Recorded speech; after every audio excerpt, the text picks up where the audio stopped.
I'm going to call the Star City Council meeting to order. It's Tuesday, May 2nd at 7 p.m. here at the Star City Hall. I'd like to ask you all to please join me in the Pledge of Allegiance. Allegiance to the flag, States of America, to the republic which stands, one nation, indivisible, liberty and justice. Thank you. And tonight's invocation is being brought to you by Bishop Cody Larson. There you are. Sorry, with the Church of Jesus Christ of Latter-day Saints. And if you could, is that on, Ryan? Okay. All right. Thank you. Brought to you by. Sorry. Our Father in heaven, we're grateful for the opportunity we have to gather here this evening as citizens of the community of Star. We're thankful for the leadership that was blessed us with, these good individuals, the time and the effort that they put forth into helping our community prosper and grow. We ask thy Spirit to be with us in this meeting today, that there might be calm minds, and that as motions are presented, that there might be a spirit of unity working together. We ask a special blessing be upon the youth of this community. Bless them in all of their endeavors. Bless them to make good choices, that they might be good citizens and look to thee in their actions and how they conduct themselves. We are grateful for this land we live in and for the freedoms we do enjoy, and are grateful unto thee for those many blessings. And we say these things in the name of Jesus Christ. Amen. Amen. Thank you, Bishop Larson. Appreciate it. All right, roll call. Hershey. Present. Vilak. Here. Chadwick. Here. Salmonson. Here. Nielsen. Here. Hey, everybody's here and accounted for. We need to add an item to the presentation tonight. I'm going to have Chief Zach introduce our new deputy out here in Star. Real quick.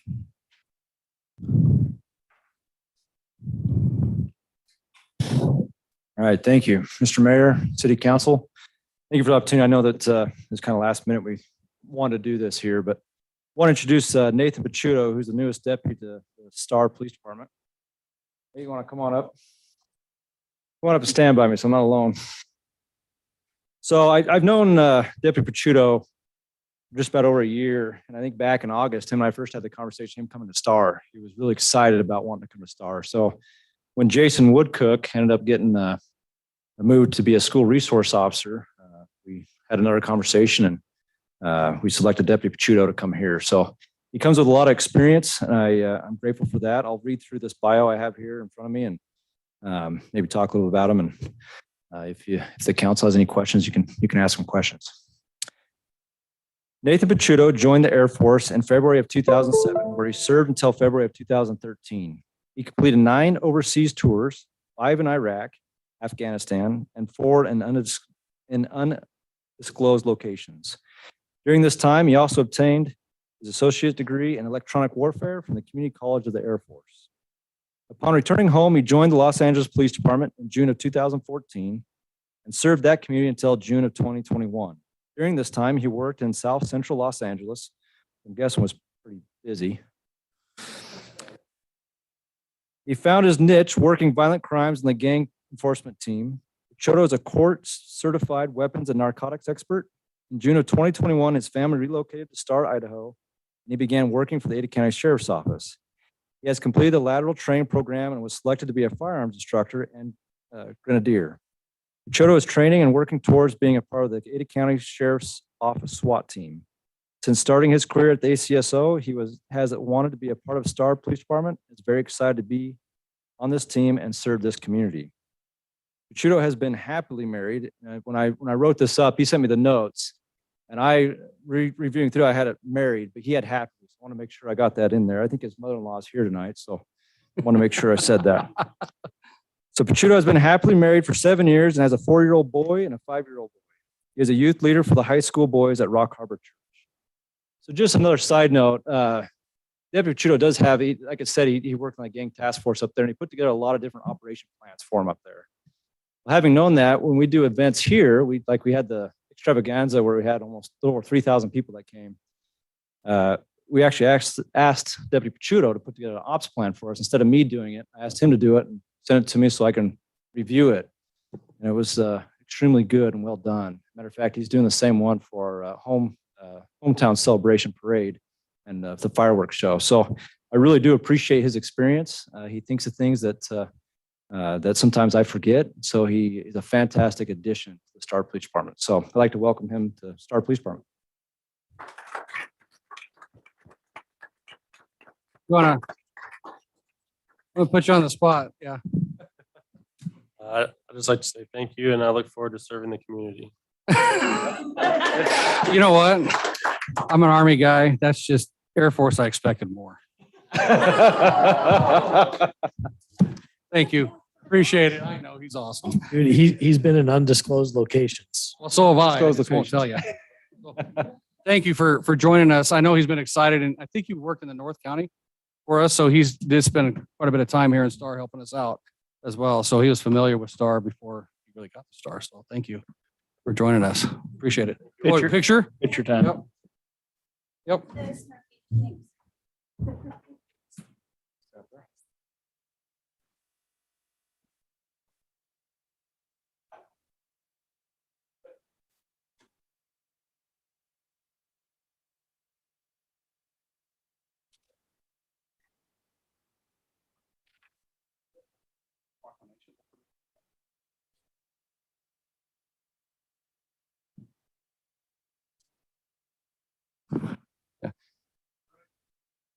All right, we're going to move on to item 4A, the proclamation for Municipal Clerks Week. So I get to try to read this off the screen. So sorry. It's the 54th Annual Professional Municipal Clerks Week is April 30th to May 6th, 2023. Whereas the office of the professional municipal clerk, a time-honored and vital part of local government, exists throughout the world. And whereas the office of the professional municipal clerk is the oldest among public servants, and whereas the office of the professional municipal clerk provides a professional link between the citizens, the local governing body, and agencies of government at other levels, and whereas professional municipal clerks have pledged to be ever mindful of their neutrality and impartiality, rendering equal service to all, and whereas the professional municipal clerk serves as the information center on functions of local government and community. Oh my goodness. Whereas professional municipal clerks continually strive to improve the administration of the affairs of the office of the professional municipal clerk through participation in education programs, seminars, workshops, and the annual meetings of their state, provincial, county, and international professional organizations. Whereas it is most appropriate that we recognize the accomplishments of the office of the professional municipal clerk.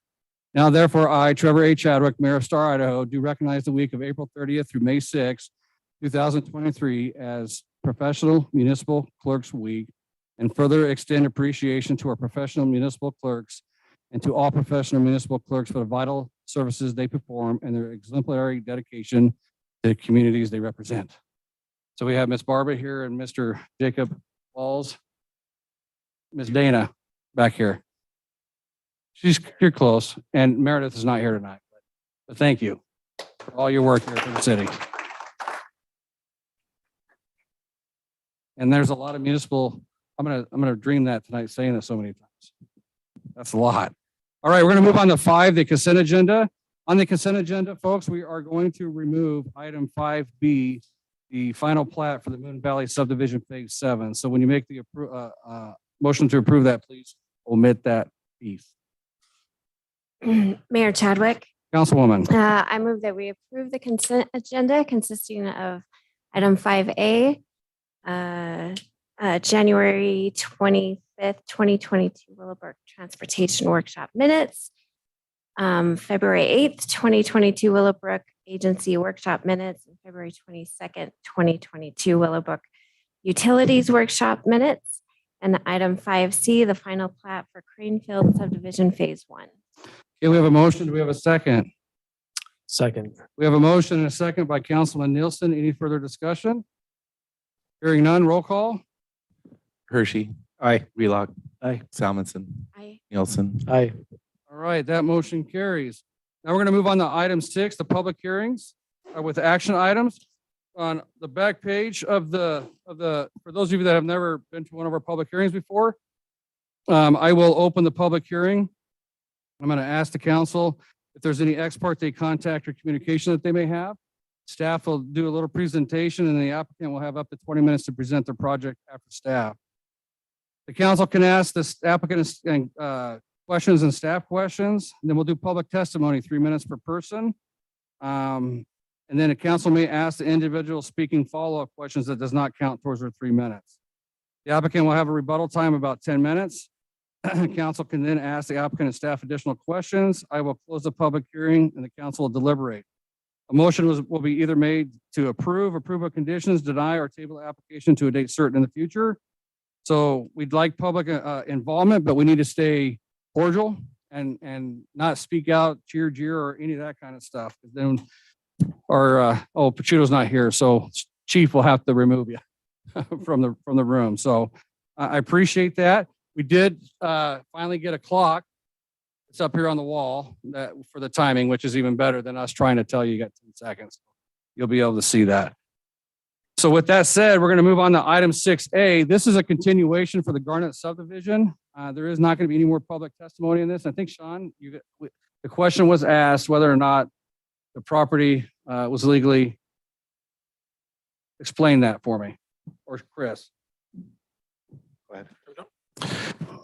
Mayor, members of the council, you may remember at the last hearing, we had had public testimony that called into question the actual ownership and legal right of the applicant to process the application.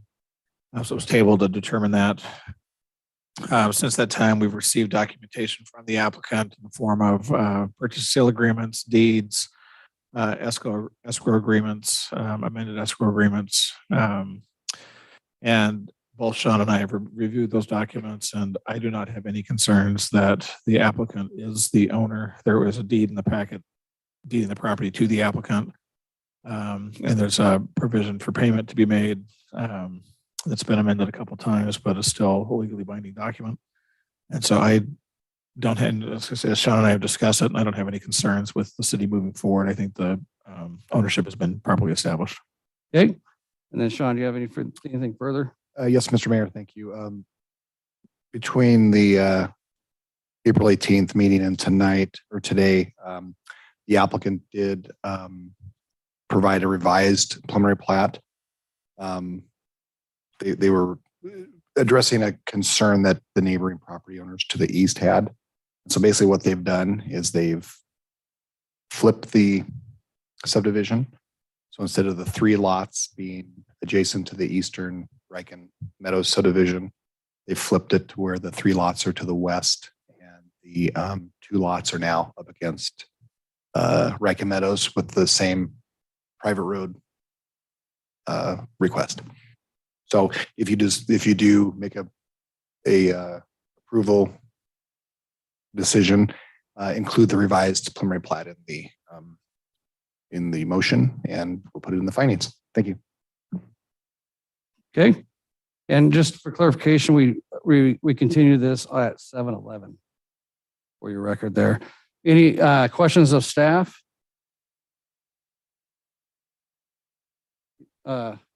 You got a question, Ms. Jennifer? No? Okay. Ms. Jennifer? Yeah, thank you. Sean, can you review if from our last meeting, what we had, did we have any specific conditions? I have a few in my notes, but did you have anything to bring out? Mr. Mayor and Council, yes, we had 2 items that you wanted to include in the development agreement and conditions. One was all homes would be sprinkled for fire protection, and the other one was to connect the it was the bus stop area up along Foothill to mirror what was constructed in the Riken Meadows subdivision to provide that bus stop safety. All right, thank you. And then do we need to, so the road width on this one, is it, did they widen it in the preliminary plat in this revised one? Or do we need to? Mr. Mayor and Council, the request from the applicant was to have a 20-foot wide road width approved.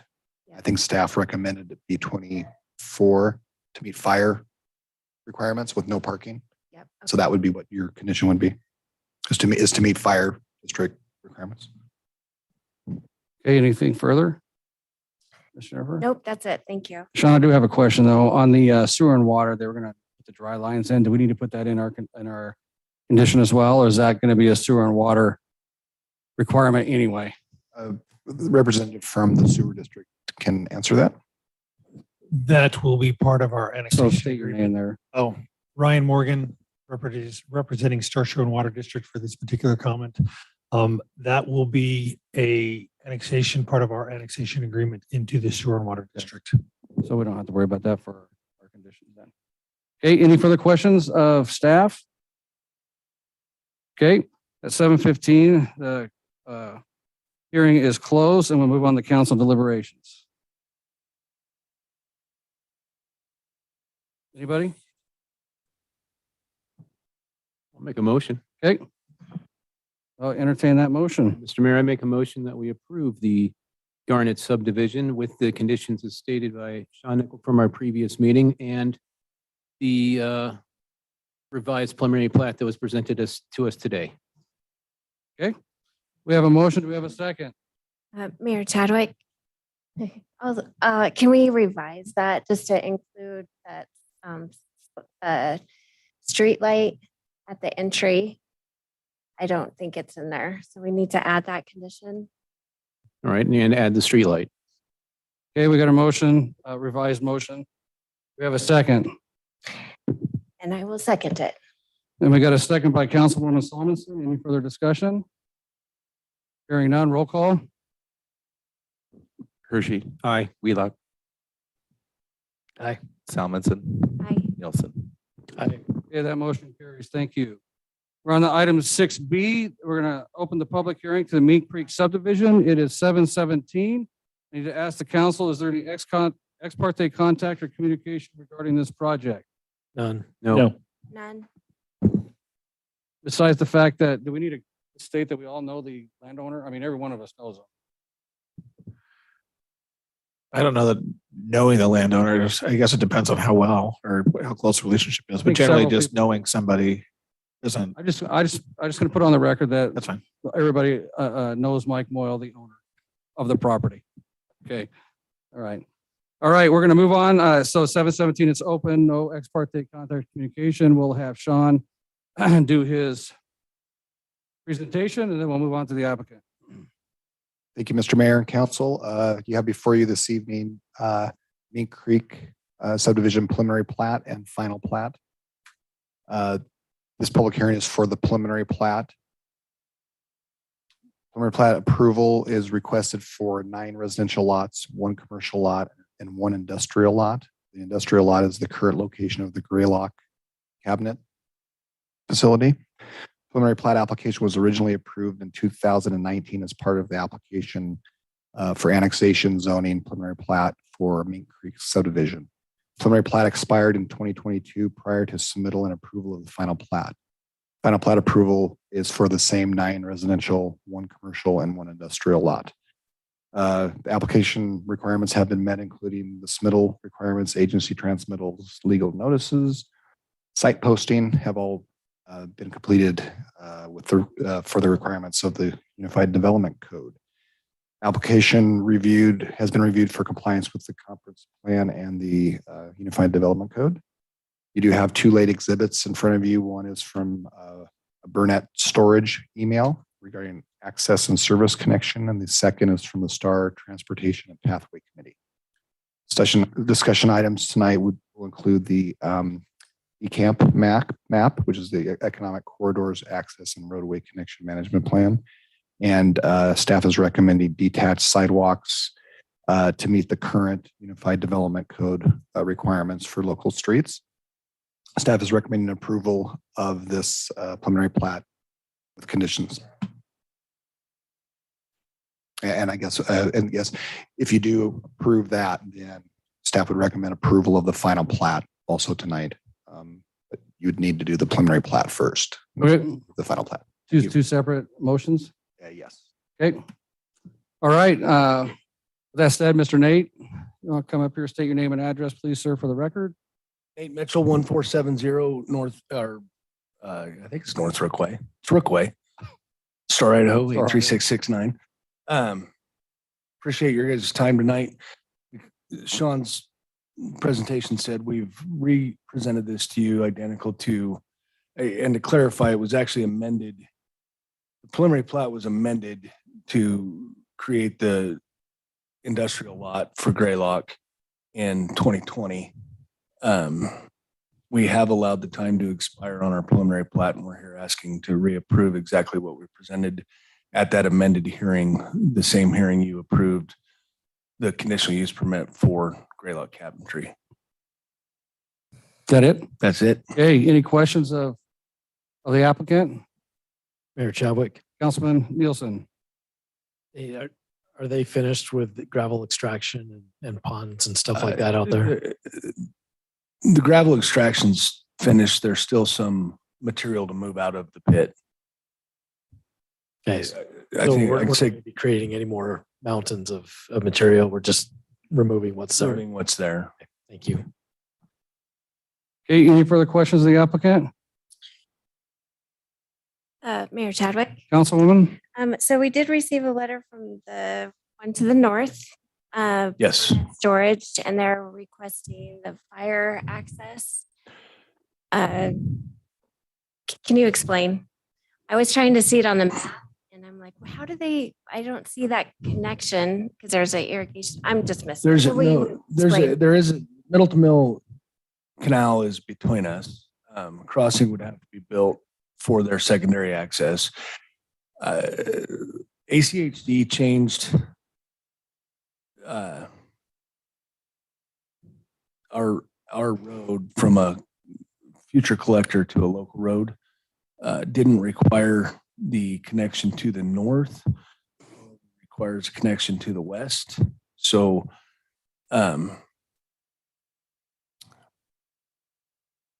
so now we've got a graphic of it. So what we plan on at this point is a lot to the north, a road going to the west. If a secondary connection needs to be made for the storage facility to the northeast of us, we would rather facilitate that west of. So that road will continue to the west. Can I walk over and point so we can? Take your mic. Hey, there's a pointer there, actually. Carry We're with not, you if you want to. we're high tech now.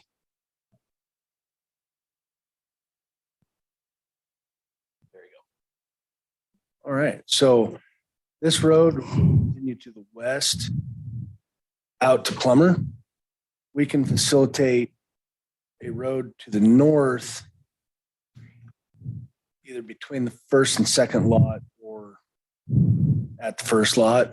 The lot that's designed at this north end now would create some difficulty finding a building envelope with a road on the east side of what essentially is the property boundary that this road follows to the north. Discussing it with Brian here in the back of the room, we're not trying to cut a neighbor off by any means. We'll make work what we need to make work, but he's got options to the north for secondary access. He's got another property owner to deal with there. But when ACHD made their decision to allow that cul-de-sac and a road out to Plummer to the west of the property, the idea was to direct all of that traffic from everything north of this property boundary up to Floating Feather as opposed to down to State Street. So they will, they do have that secondary, will that secondary access be accessible? There's a property owner between them and Toll Brothers currently that, and I'm sure Brian will speak to this, but not cooperating currently. There is that potential that when that develops, it's going to come to the city and the city can require that connection to the north. If the concern is a temporary emergency access for the storage facilities to the north, we can definitely accommodate that. I am going to say this out loud, that would be at the other property owner's expense, but we can allow for access across that lot until a house is built on it in the future for them to connect to the north once that property to the north develops. So I'm gonna step in just real quick. So this plat was approved with that lot there to begin with before we approved the Burnett storage. Correct. You gotta understand that. And this is the exact same layout. And my understanding is some of the delay on this was an ACHD issue with their timing that created our plat to expire before they can do anything on it.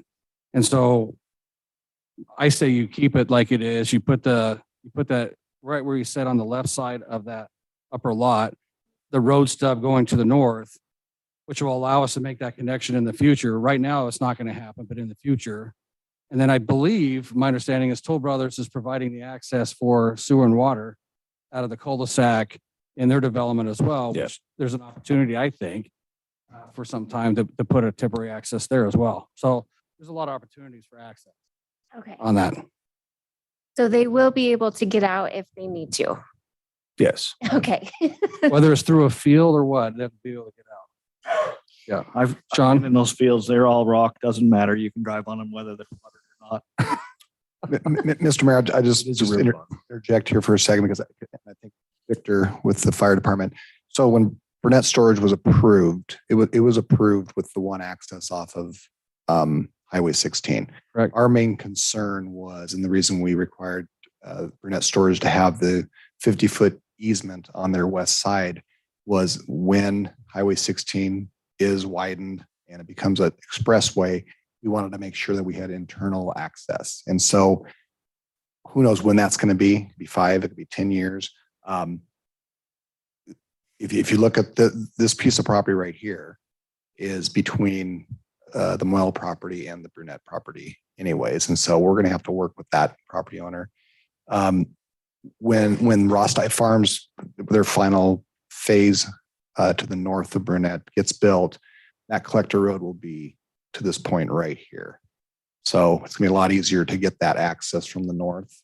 We eventually do want some sort of interconnectivity to the south, but as Mr. Mitchell stated, I think we can get that in the future when the rest of the Moyle property develops and hopefully when this property to the north of that develops. So staff's confident that we can make that work. The main thing was though to protect that access on 16.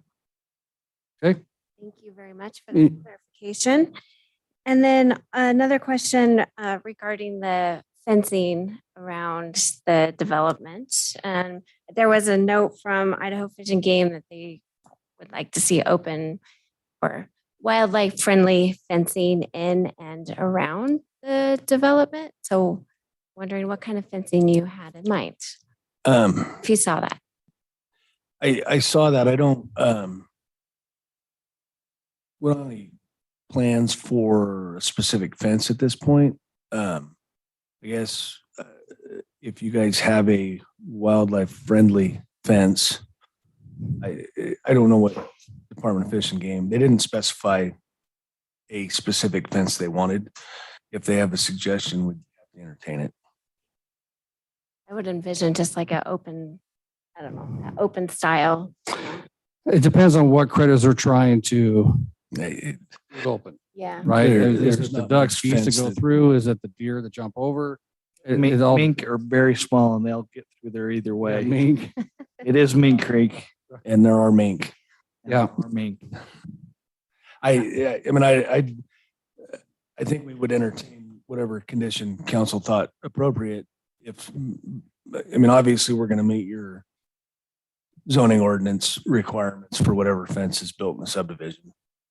If there's something that your zoning ordinance allows that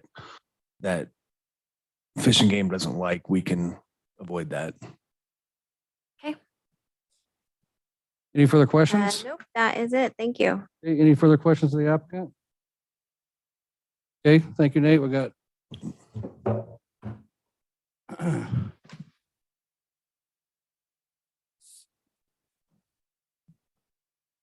All right, we got Miss Lisa Joe. Not here. She leave? She outside in the hall?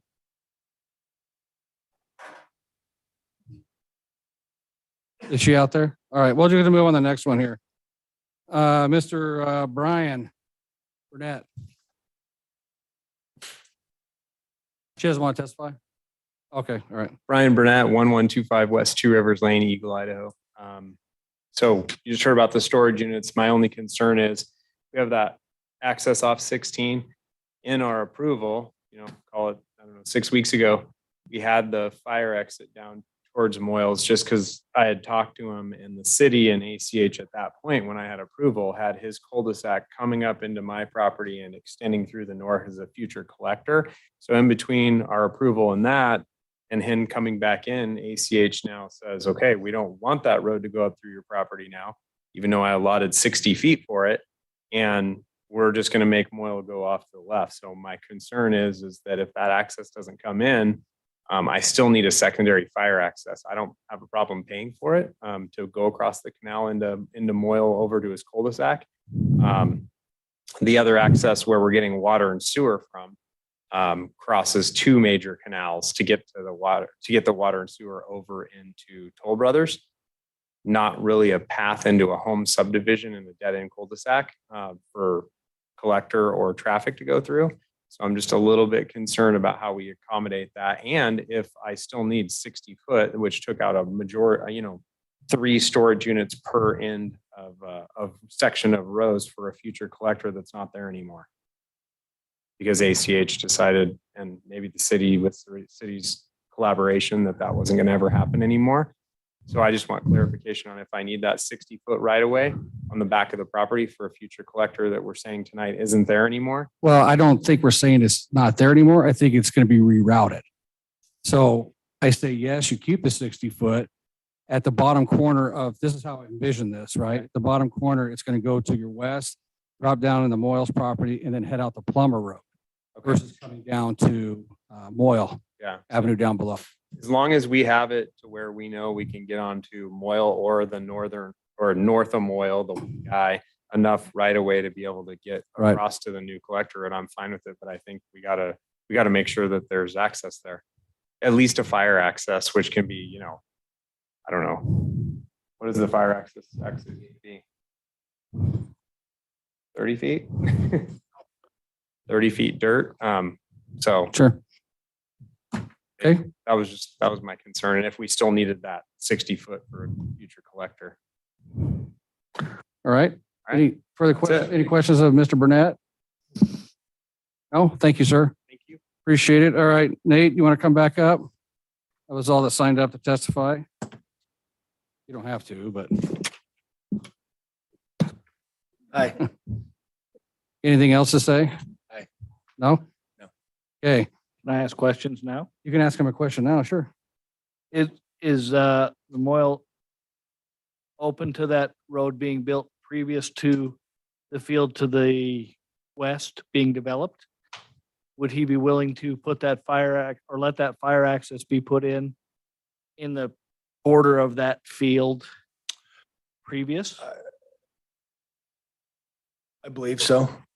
And that would solve the problems of future plans that are so far out that none of us can put a timetable to them. To come in the cul-de-sac to the west Yeah. temporarily. Yeah. I mean, it can be done, but with the challenge, we have to work with the landowner to the north. Right. So the property to the north of Moyle hasn't developed. So Brian's got to get through them to get to Moyle. Same situation going north. He's got a property owner between him and Toll Brothers. But yeah, if we can figure out the property to the north having access, I think Moyles are open to a temporary solution before they build the road all the way out to Plummer. Yeah, because that's an unknown time frame, I would assume. Correct. So it doesn't make any sense to plan on something that's not got an indefinite. Every direction Time. you're going is an unknown. They all change in 6 weeks, apparently, from from the last conversation we've had. Any further questions of the applicant or staff? The only other question I have is, has anybody talked to that landowner in between to the north? Is that a city problem? It's Is not a that city problem. It's not a city problem. I'm It's a, looking for a solution. no, I get that, but the approval that we do have is for Highway 16. It's gonna take time, like we said, to get that access when things come in and develop on that west side of Burnett and on the south side of Burnett, right? The technical problem is if it takes too long and the expressway is built, you're gonna spend $250,000 making the road down to him special so he can get out, so we can get in and out of that storage facility. And I'm just seeing if there's a way to avoid it with a simple solution rather than have a separate road for that storage facility. So that solution doesn't exist on the property in question because we've got the same problem west of the storage facility and north of us. Because they changed, ACHD changed it from a collector to a Local road. Because the application expired and they forgot about it or whatever. No, they changed it before. They changed it in 2020. Correct. It's been, So we knew that was not a connecting road. when you before we approved this, approved the Burnett correct, property. when you approved this plat in 2020, Correct. it was identical to the way it's presented tonight and there was no connection to the north. Right, because Burnett was not a part of the. None of that conversation. existed, correct. But I do, what you're saying though, we can get that northern connection on the west side of this development. It's just gonna take time for them to work out the connection on that field. So the little triangle piece to the north of this would either be required to be developed or the storage facility would have to negotiate an easement through them to get to this property. And if that were to take place, I know we can figure out a solution to get them into that cul-de-sac. If the road to the west So hasn't if been we built. put in the development agreement that should they Burnett property be able to, There is no development. There is no agreement on this development one. This is just a preliminary plat. okay, words are words, I got you. Should they be able to solve that problem with the property owner to the north, the Moyle property would be open to that being accessible. Then we can negotiate an easement across the west side of this property at that point. No point I mean, really at this point, there is no connection to the two properties. Yeah. It just leaves him with no fire access, I think. Well, you can't, Burnett, you can't speak though. Sorry. Chris, did you want to weigh in? You're looking at me.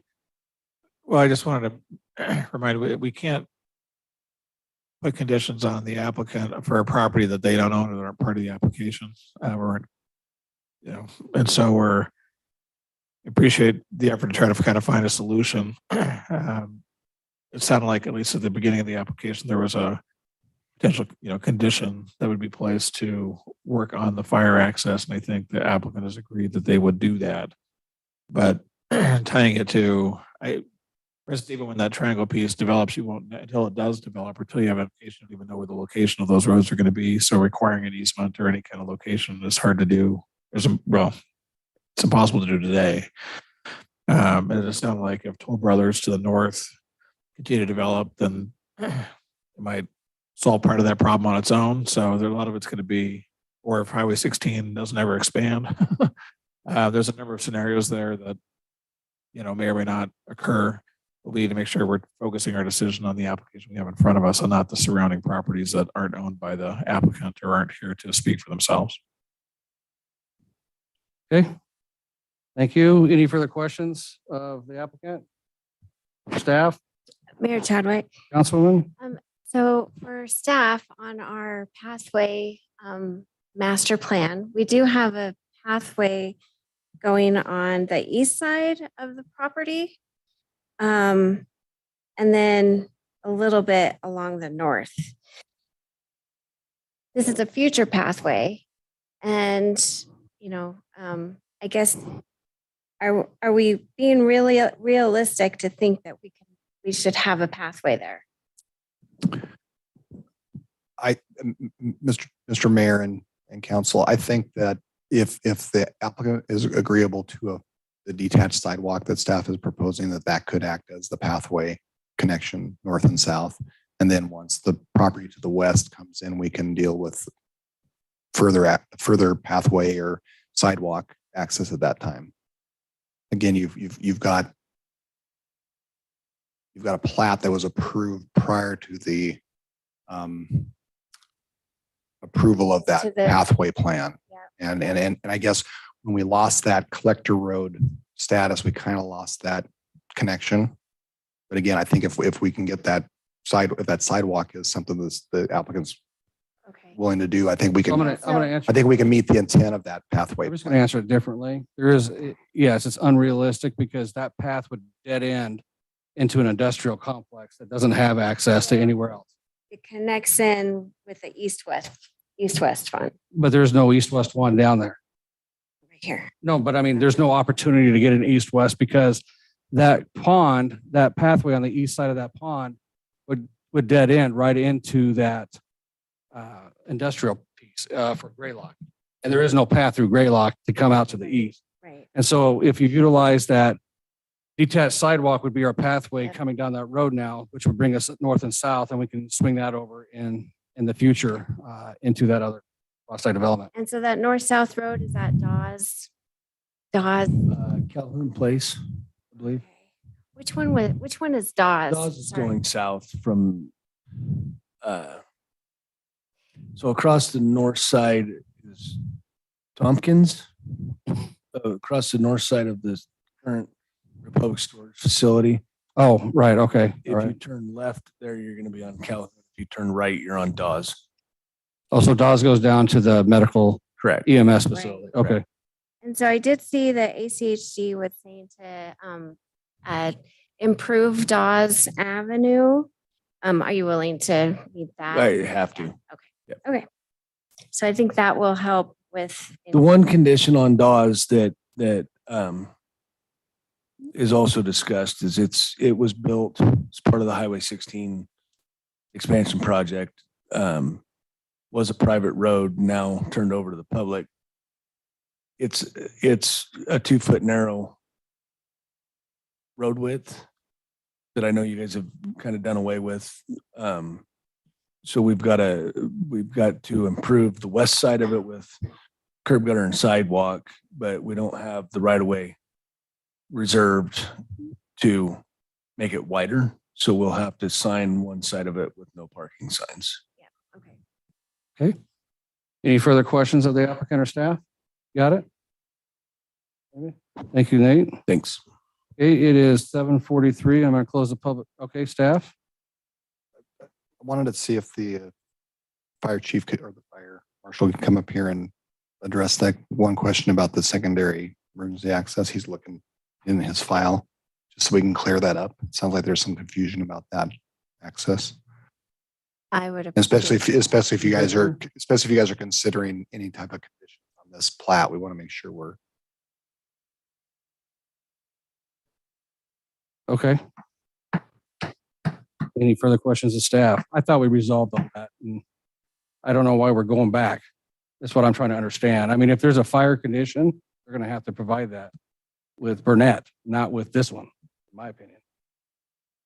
It's fine if you're, as long as you're not gonna. I thought we came up with a solution with that. I mean, if he says it's not, then what? But I mean, do we hold this plat hostage? I'm trying to avoid you doing that. So if you're going to come up with a condition, we probably should need to have all the facts. Mayor Chadwick. Councilman Nielsen. As part of the Burnett application, it was testified that ITD would provide a frontage road as a potential solution. I think that's the $250,000 project Councilman Wheelock referred to, but that is a solution that's out there in the future. And I agree with Chris that we probably shouldn't try to do anything with this application that just complicates matters. So regarding that fire access, I think there's already a solution in place if no access is found north or south. So I think we should close the public hearing and move on. Okay. Are we, Mr. Mayor, Chief Victor? sorry, we're trying to orient ourselves. So I do have in that plat, I do have a fire truck access to the cul-de-sac to the south, to the north On on the plat that was approved of this Mink Creek? of the storage unit Oh, on to the north. to the north. So it doesn't apply to the south. That, from what I'm seeing in the Okay. packet, that's what I All right. have. But we'll work with Burnett Storage to make sure that whatever access they put in meets the intent of the code. Okay, very good. Okay, I knew I was gonna do that. we almost need EMS for our own fire chief. That's right. All right, with that said, it's 7:46, and I'm going to close the public hearing and move on to council deliberation. Mayor Chadwick. Councilman Nielsen. I'm pleased to see this come back. Too bad that it expired, but I think honestly the detached sidewalks are a minor improvement. So thankful for that. I'd like to go ahead and make a motion on this application that we approve Mink Creek subdivision preliminary plat 23-02 with the conditions that those detached sidewalks are installed as discussed here during the hearing tonight. I didn't see any other conditions that we needed to put on this at this time, so that's my motion. Staff agrees with you. Yep. Okay, we have a motion. Do we have a second? Second that. We have a motion and a second by Councilman Hershey. Any further discussion? Hearing none, roll call. Hershey. Aye. Wheelock. Aye. Salmonson. Aye. Nielsen. Aye. Okay, that motion carries. Thank you. Mayor Chadwick, Councilman Nielsen. I move that we approve the Mink Creek subdivision final plat 23-04. Okay, we have a motion to approve the Mink Creek subdivision final plat 23-04. Do we have a second? Second. We have a second by Councilman Hershey. Any further discussion? Hearing none, roll call. Hershey. Aye. Wheelock. Aye. Salmonson. Aye. Nielsen. Aye. Okay, that motion carries. Thank you. I forgot about that. So I'm glad you jumped in on that one. All right, we're going to move on to item 6C, the public hearing for the Red Barn Inn. I need to ask the council if they have any ex parte contact or communication regarding this project. None. No. No. None. Okay, hearing none, I'll turn it over. It is, well, did I already give you the time? 7:48. I'll turn it over to staff for the presentation. Mr. Mayor and Council, thank you. Yeah, before you, an application request for a zone change, the development agreement, and a conditional use permit for the Red Barn Inn. Request includes a rezone from R4 to CBD, Central Business District, a development agreement, and a conditional use permit for a 12-room inn, which falls under a motel or hotel use within the CBD. Property is located at 309 South Main Street and consists of slightly less than 1 acre. All the application requirements, including submittal requirements, agency transmittals, legal notices, site posting, have all been completed per the UDC requirements. Application has also been reviewed through your city comprehensive plan and zoning ordinance. We do have we have 2 late exhibits before you. One is a neighbor letter and the other is ITD review email. There are no outstanding issues at this time and staff is recommending approval with conditions. Thank you. Okay. With that said, I'll have the applicant come up. I think you have a presentation for them, Sean. Hi, good And evening. You'll have to pull that microphone down. Way far down? Yes, and it should have been, Ryan's going to come and help you here real quick. Can you see me over this thing? Thank you. There we go. All right, and just state name and address for the record when you are ready to go. I'm Diane Lay. I'm at 341 South Main Street in Star. I'm here with my husband, Jonathan Lay, and our landscape architect, Terry King. If we have any questions, they're both available for answers. Thank you for hearing us at this meeting today. We are applying to rezone the vacant lot at 309 South Main Street in the additional use permit to build the small 12-room inn. We bought our home on South Main Street 4 years ago and bought the property next to us because it happened to come up at the same time. We weren't really sure what we wanted to do with it. We just knew we wanted a say in what went next door to us. And we wanted to make sure something good was built there. Our street is zoned Central Business District, which means what you at the city are hoping is that people start putting in businesses, and we are hoping to do so. Obviously, we don't want to live next door to a bar or a restaurant or a typical commercial building. So we started thinking about what would be a good fit for our neighborhood, and also would go with a Central Business District idea. We want to do something that would have a positive impact on our area. Not too much extra noise, not too much extra traffic. We thought first a bed and breakfast would be a great idea. It's small, low key, but then we found out that we would have to actually live in the bed and breakfast instead of next door to it. And that was not a good idea for me. I love our house, I love our privacy. So we went to the next step, which would be a small inn, thinking that also would fulfill, kind of what we were looking to do. And we feel it's something our town needs. We don't have one. We don't have anywhere for, family to stay, people to stay. And we think it'll be beneficial for everyone. I want to make it, of course, welcoming and aesthetically pleasing for our street, since I do live next door to it. We want it to be, good. Our street is central to the city. It's close to the River Rock, close to Star River House.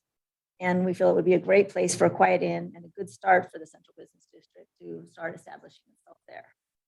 We had a great neighborhood meeting. Everyone was very positive. No major concerns from what we discussed there. And we've done a preliminary design. It's to look like a classic metal red barn, so it fits in with our area's rural feel. We are limiting it to 12 rooms. And we plan to serve like a light breakfast or a continental breakfast or something along those lines. We've designed it with most of the parking in the back, so it's more discreet and keeps, the visual sight from the front pleasing.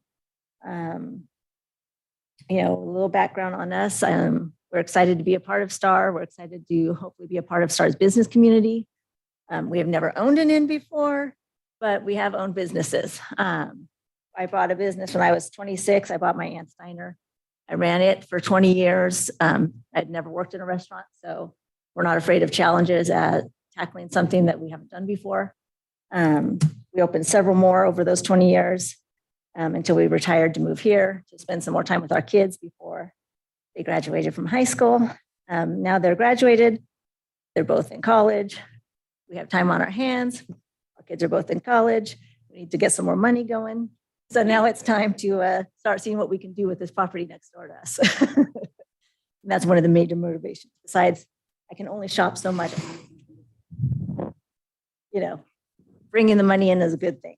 So, and we just feel like this is really something that'll be beneficial, not only for us, but for, our community as a whole. We need something like this, and we hope it will be challenging, rewarding, and well run. So thank you very much. All right. Pictures are going. If there's any questions, feel free to ask. Any questions of the applicant at this time? I'll just say if that's your version of retirement, I'm in trouble. Well, you run 4 to 6 restaurants out of by yourself Wow. at a time. To go from that to 0 and doing nothing and now have no kids at home either.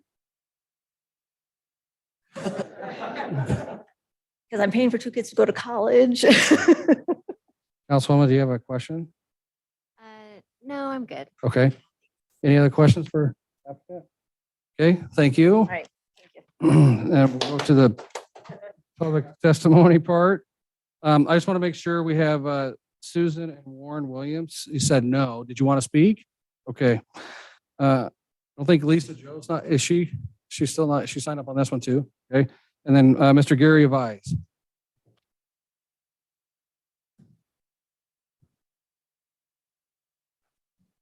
My name is Gary Avis. I'm sorry. 210 South Main Street. I am a neighbor to this project and I attended the neighborhood meeting. It was very well conducted. These plans were thoroughly laid out. I will tell you that I was very encouraged by what I believe to be the quality of the construction of this project based upon the applicant's own construction of their house they've worked on, and their landscaping and the adjacent lot is beautiful. I'm a little concerned about the future designation of South Main as a commercial avenue. And I think this is probably the very best introduction to that rezoning that could happen on that street. Very soft, and you can see by the setbacks that it's quite a ways away from the street in addition to the parking. And I had a career in hospitality, and I opened a resort property in Deer Valley just before Thanksgiving. And I will tell you that they are anything but retired as they get their feet wet in even a 12-room inn. But I'm very supportive of the project, and I hope it goes through. Thank you. Okay, any questions for Mr. Gary? Thank you, sir. Appreciate it. Okay, that's all that's signed up to speak. Miss Lisa or Diane, do you want to come speak? Do you want? Huh? You don't, I mean, if there's anything closing statements you want or anything. Please approve our project. Okay. Any questions? Any questions for her at this time? Mayor Chadwick. Councilman Nielsen?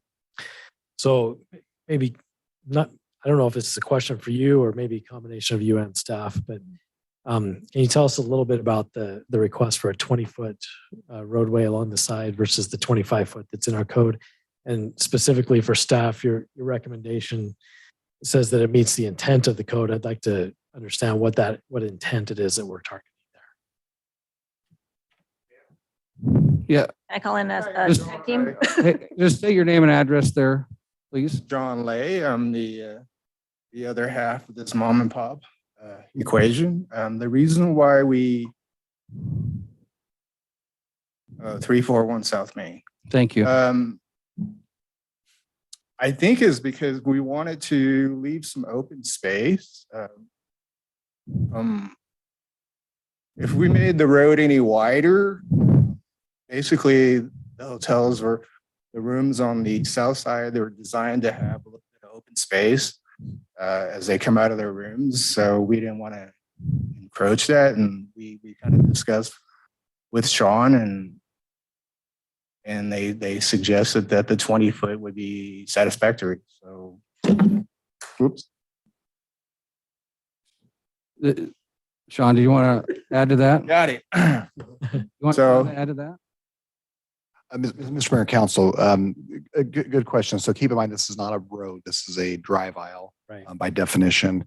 We did review it at our pre-application meeting with the fire district to make sure that all safety requirements were going to be met. And again, I think they were trying to keep a buffer to the north. And so we suggested that if they did it as a drive and reduced it to 20 feet, no parking on it, meet fire district requirements, that it would be satisfactory and meet the intent of the area. So is our code on the drive aisles just a little overstated then, or is it the fact that there's no parking that meets the intent? Right. And again, the key is you have to get sign off by the fire district because again, they have to get in there and service it for emergencies. And got it. Thank you. Okay. Any further questions of the applicant? Mayor Chadwick. Councilwoman? So regarding so it looks like you have like a sidewalk around the entire building. I was just curious on the east and west side, the width of the sidewalk was only 3 feet. So I don't know, maybe this is for Sean also. Was there a specific reason for that, or in our code, I'd like to see it as at 5 feet at a minimum for ADA compliant. It is 5 feet. So if it's drawn as something else, it's probably not correct. Okay. But yeah, we did that to maintain ADA compliance. Yeah, it looked like on the north and south side, it was 5 feet, but the east and west, from what I was seeing, it said 3. So I just wanted to Okay, make well, sure that, yeah. that We'll it- make sure it's 5. Okay, all right, perfect. Any more questions? And I guess so you're gonna, fire department, they'll work out all the details, make sure that you meet the code, and then also for garbage. So for the or for the garbage truck to get in and out, I would guess that kind of the same as the fire truck access that the garbage company requires. So if it meets the fire, it should meet the garbage. Is that correct? We actually have a space dedicated for garbage. I don't know if. Yeah, we haven't talked to the garbage company yet, but we left it. And Ah, snap. we put it in where there's the fire turnaround, so they should have adequate, ability to. get Yeah, back to it. basically, they just back right up to it. See, Right there. Right there, okay. so I mean, it may end up, after we talk to them, require us to like wheel it out or something, so it's easier for them, or but there's a dedicated space and there is definitely room for a truck to get back to it. Okay, That's it. Good. Thank you. any further questions of the applicant or staff? Okay, hearing none, thank you. It's 8:01. We'll close the public hearing and go to council deliberations. Mayor Chadwick, Councilman Nielsen. I think this is an exciting day for the city of Star. We're getting our first hospitality operation. So thank you for bringing this project, and really appreciate your presentation and the testimony of Mr. Gary as well in favor of it. It's great to have neighbors that support that. So I'm looking at this. I see an application that meets the intent of our code as far as our business. What do we call that? Central Business I District. keep wanting to call it the EDC, the Central Business District. Thank you. And I like that rural look and feel. So I just feel supportive of it, and I'm going to make a motion that we approve the Red Barn Inn rezone and with a development agreement and conditional use permit. I will second that. Okay, we have a motion and a second by Councilwoman Solmonson. Any further discussion? Hearing none, roll call. Hershey. Aye. Wheelock. Aye. Salmonson. Nielsen. Aye. All right. That motion carries. Thank you. I'll pass that on. And I will tell you, there's going to be many families excited about having a place for their families to come and stay here in this town. So, all right. Well, you might be overworked on retirement. We're going to move on to item 6D, the public hearing for the Hood Rats Automotive Garage. I'm going to ask, it is 8:03. We're going to open the public hearing. I'm going to ask the council if there's any ex parte contact or communication regarding this project. None. None. No. Okay, hearing none. Staff, if you'd like to do your little presentation. Thank you, Mr. Mayor and Council. You have before you a zone change with a development agreement and a conditional use permit for the Hood Rats Garage. The request is for a rezone from C1 Commercial to Central Business District CBD, a development agreement and a conditional use permit for a 1,400 square foot automotive sales and repair facility. Property is located at 11525 West State Street. Consists of 0.19 acres. So it is on the southwest corner of Sunlight and West State Street. Application requirements have been met, including submittal requirements, agency transmittals, legal notices, site posting per the Unified Development Code requirements. Application has also been reviewed in compliance or for compliance with the comprehensive plan and the zoning code. You do have one late exhibit in front of you from a neighboring property owner. There are no outstanding issues, and staff is recommending approval with conditions. And again, this is the aerial vicinity map, the site plan of the property submitted by the applicant, and a rendering of the building. Also keep in mind that this project and the previous project will be brought back in front of our design review committee as part of the certificate of zoning compliance. So a lot of those details, sidewalk widths and things like that will be addressed at that time. Thank you. Okay. With that said, I invite the applicant to come up. And do you have a presentation for them, Sean, or you have you got it right. You got their presentation or? Okay. Please state your name and address for the record.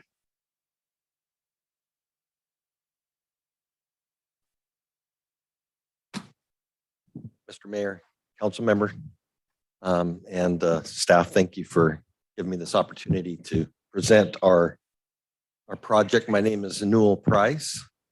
I live at 11461 West, whatever, 11421 West Hidden Point Street in Star, Idaho. Okay. Hood Rat's Garage is a concept that my son and I developed over the past several years. When he was 15 years old, he saw the movie Talladega Nights and decided he wanted to be a race car driver. So we did that. We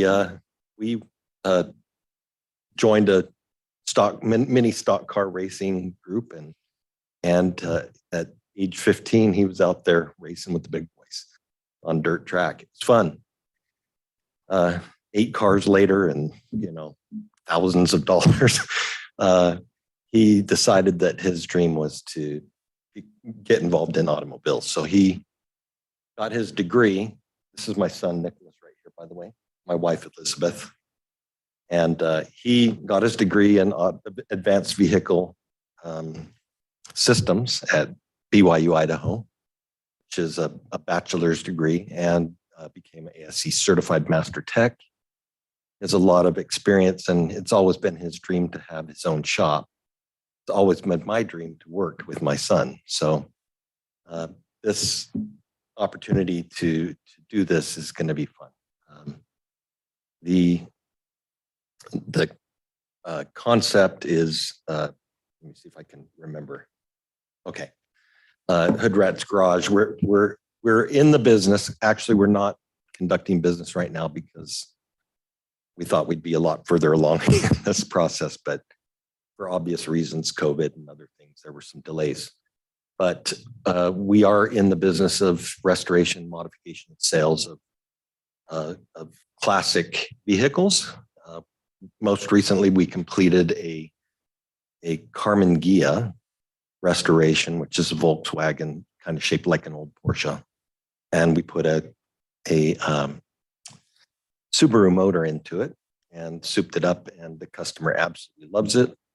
Basically, we do 1 car at a time, maybe 2, and I have a lot of my projects as well parked out at my rural residential site that's currently under construction right now with permits, and so a little bit of a mess out there, but we're moving things around to get things finished. Our intent is to build a 1,300 to 1,400 square foot building on the site, which will be a clean, aesthetic, professional environment geared at higher end presentation of vehicles that we complete and want to sell. Some of those are considered rat rods, which is where you take an old whatever and make it into something really cool and really fast. And that's the main intent of this business, is to build these cool cars, have events, partner with Napa Auto Parts and other businesses. I want to say Kragen's, but I know that's not the name. It's O'Reilly's. We have relationships with those companies, and so we would like to partner with them and host car shows and things like that as well to kind of bring business into Star. The exterior of the building will include a mixture of, you saw the pictures, it's a steel building with painted steel frame. It's a brand new building. It's sitting on the site waiting to be built right now.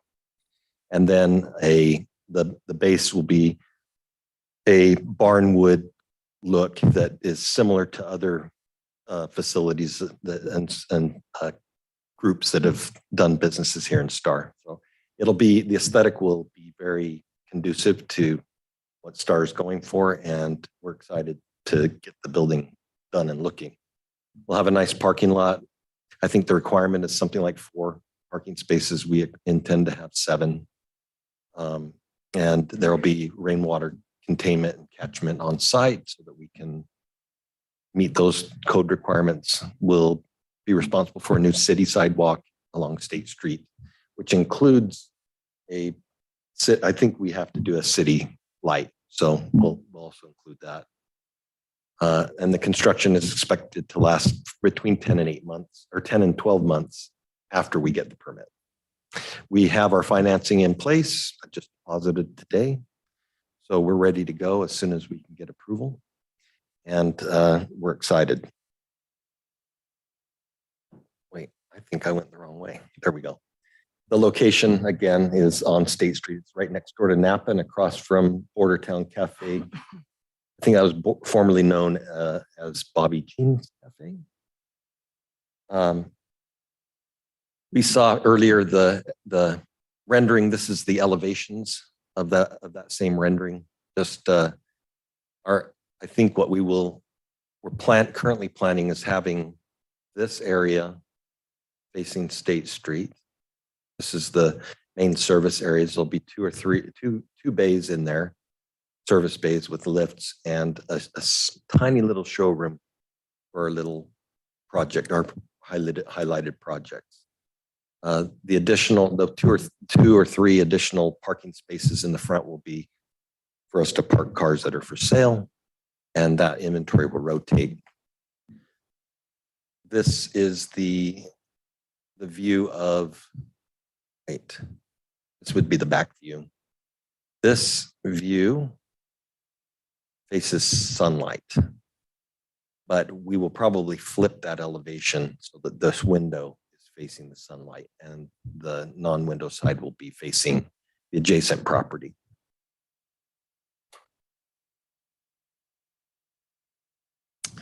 Our landscape currently, because the property is zoned C2,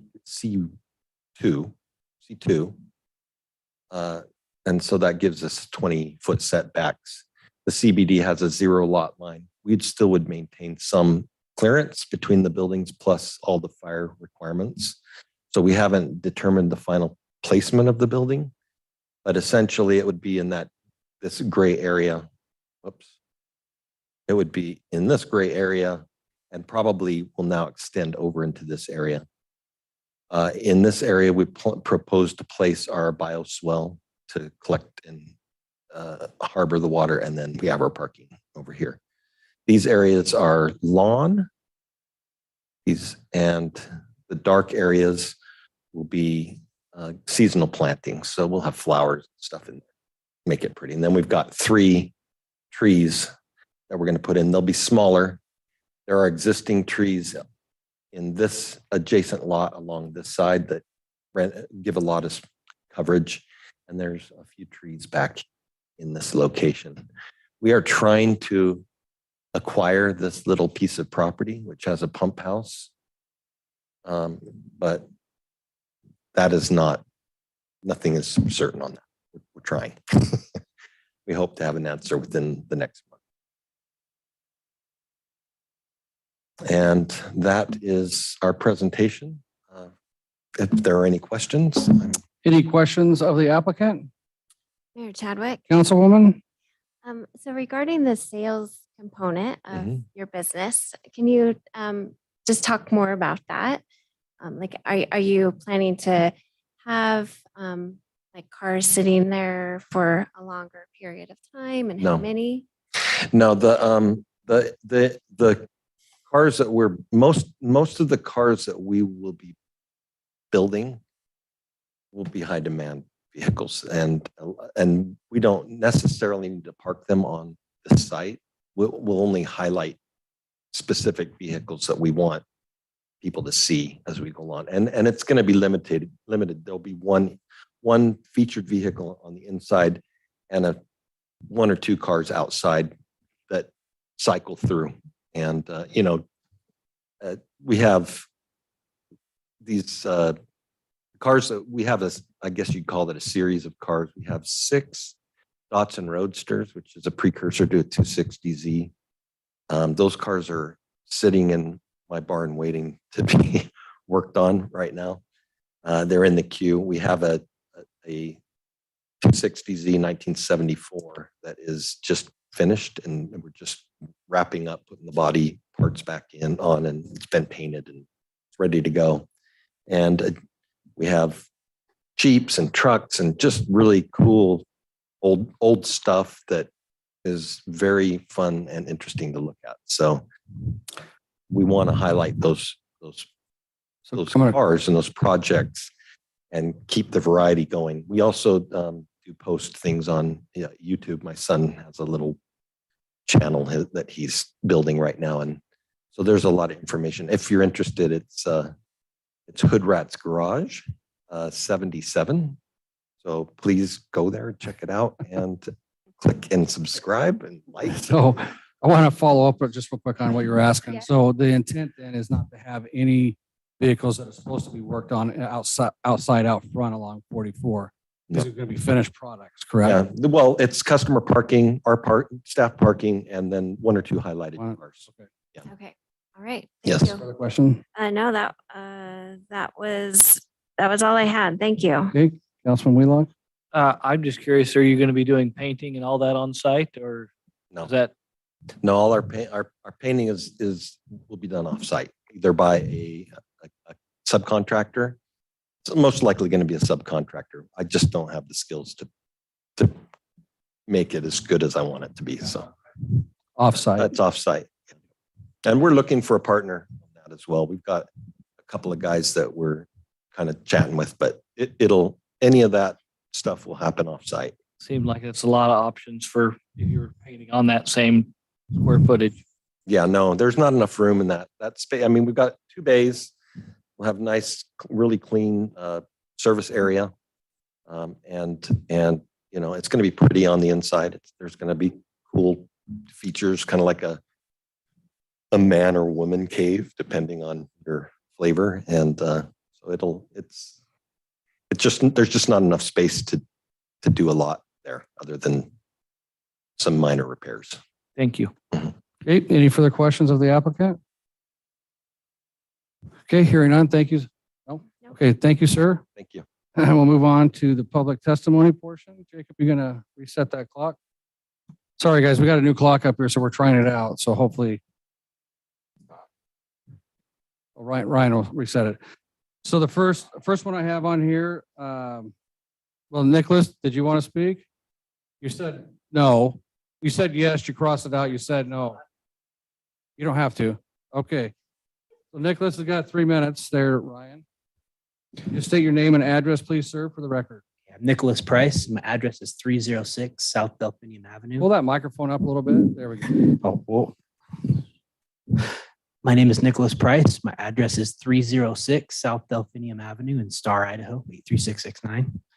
And I would like to thank the council for letting me be here and speak. I'm not one that tends to like to do this, but as my father said, Newell Price, this has been a childhood dream for me.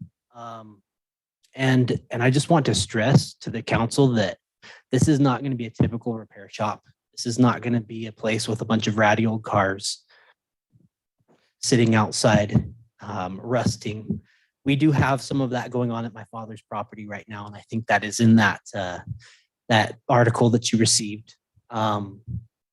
What we do and what we're trying to accomplish is save vintage vehicles and show that off to the town, to the city, to get people encouraged and inspired to drive classic cars, to not only drive them, but to learn more about them, to look at them, to come and enjoy the work that goes into making them. And so that's our main focus in this business, is to take old projects and put in a lot of blood, sweat, and tears and build something that's just fabulous to look at.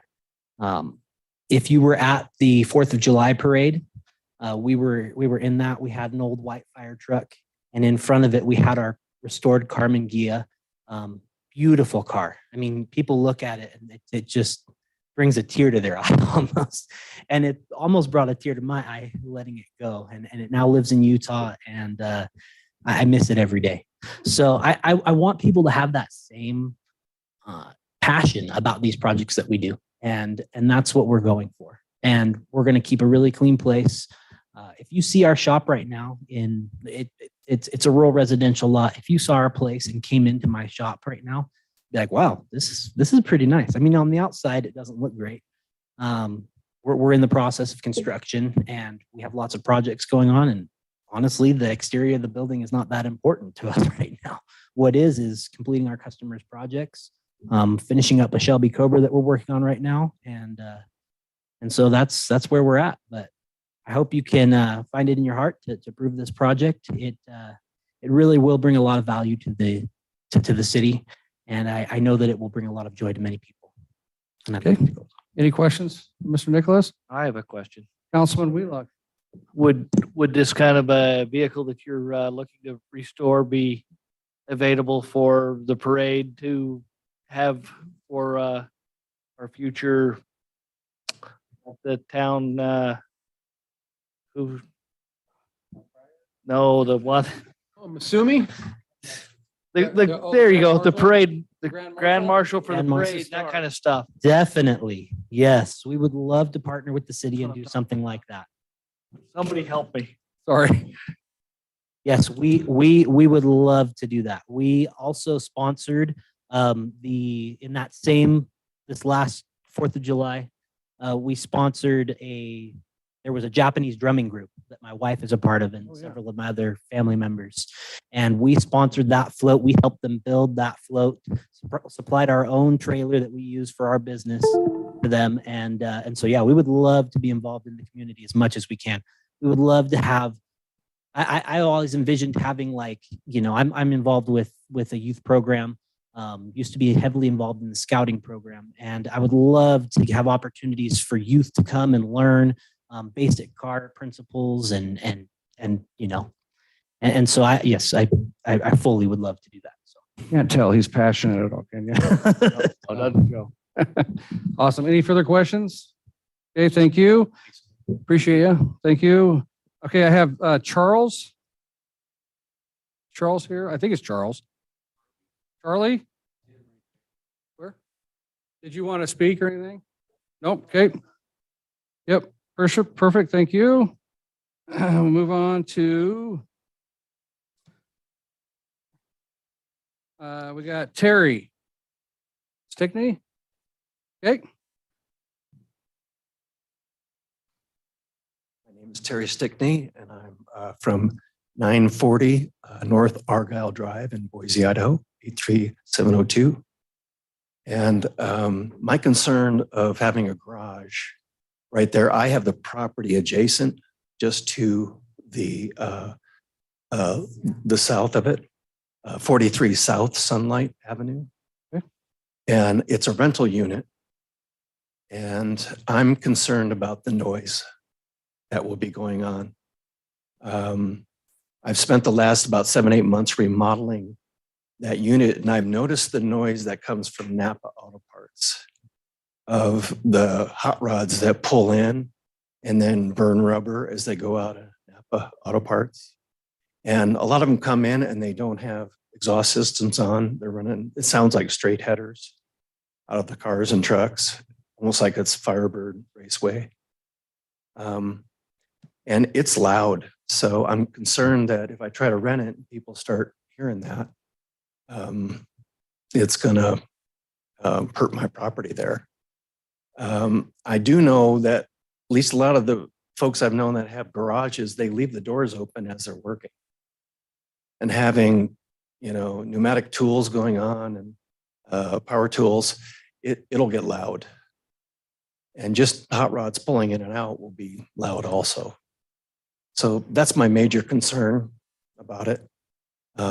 If something could be done to mitigate, like a buffer between my property and theirs, to try to keep these noise levels down, or if they're going to keep the doors closed all the time, that's a different story too.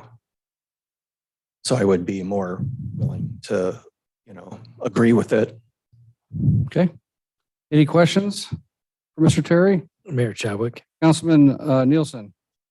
So I believe the applicant showed that the garages would be facing State Street and open out that way. Right. So in that configuration, that would theoretically direct the sound out towards State Street rather than to the south behind your property. I'll still get some of it. And just cars pulling in, hot rod cars that come down Sunlight and go into Napa Auto Parts. There's going to be probably just more because they're going to be building hot rod cars. Sure. So my question is, if you're asking for some sort of buffering, what in your mind is possible or acceptable?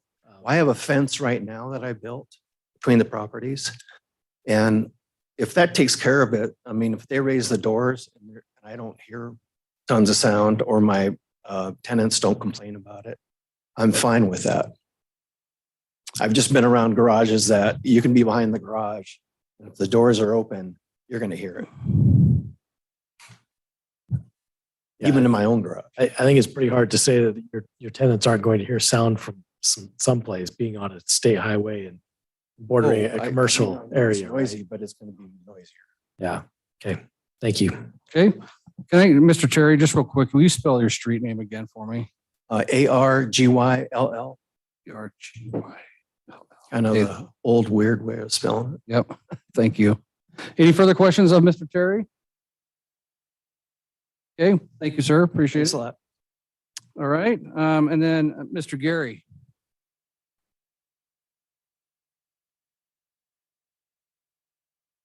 Again, Council Gary Avis, 210 South Main Street. And I have a question for the clerk.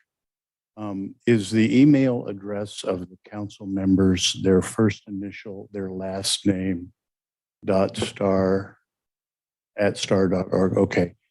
I circulated to you yesterday some photographs of the existing Hood Rats garage in Middleton. They're very disturbing to me. The applicant has apologized on numerous occasions for the appearance of their existing garage. I went out and took the photographs immediately after the neighborhood meeting and was kind of appalled to see the parts and the junk and the lack of a semblance of order. And I went out 2 days ago and took a couple of the photographs, and it's unchanged. And I would have thought the applicant may have made an attempt to clean up his existing site. He's appealing. This site is 9, and I applied as neutral because I am the adjacent property owner to the west, and I'm in favor of him being able to develop his property as zoning allows. So I'm not opposed to the project, but I'm opposed to the fear of what it's going to look like on a daily basis with that small of a lot. The 7 parking spots in the front are all supposedly customer parking with a handicap spot. They are not designed to be parked in by employees or examples of cars to be shown for purchase or preliminarily to be rehabilitated. I believe that the other thing that is noticeable in those pictures is you'll see a fashion of barnwood on the side of the existing structures out there. It is really ugly. Some of it's blue, some of it's natural wood. And he has said that they're going to cover a portion of his building in barnwood. So if that's their taste in barnwood, I'm frightened about this. This is our corridor, our Main Street corridor, State Street. This is going to say something about what Star wants to have visualized by the people going down 44. And so I think this needs to be highly contingent upon how the vehicles are parked. I think they should be parked inside overnight. I don't think there should be any appearance of cars being worked on outside the parcel.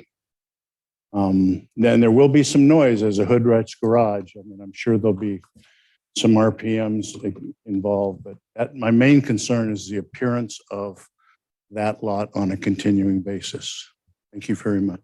Okay. Council. Any questions for Mr. Gary? Okay, thank you, sir. All right. Mr. Price, you want to come back up and you got 10 minutes for rebuttal? Yes, thank you. Those comments. Those are valid concerns. And the property in Star that you see pictures of, or in Middleton that you see pictures of, is a property, a 2.5 acre property that's currently under construction. The final locations of my personal vehicles, which every one of those vehicles is, the final location of those vehicles is not where they're currently placed. And the reason they're placed there is because I'm developing driveways and parking spaces and concrete areas and a wood shop and a pavilion and a bridge to a lake. And I mean, it will be a striking project, but it's a long-term project. It's a 5-year project. A lot of work going on in that location.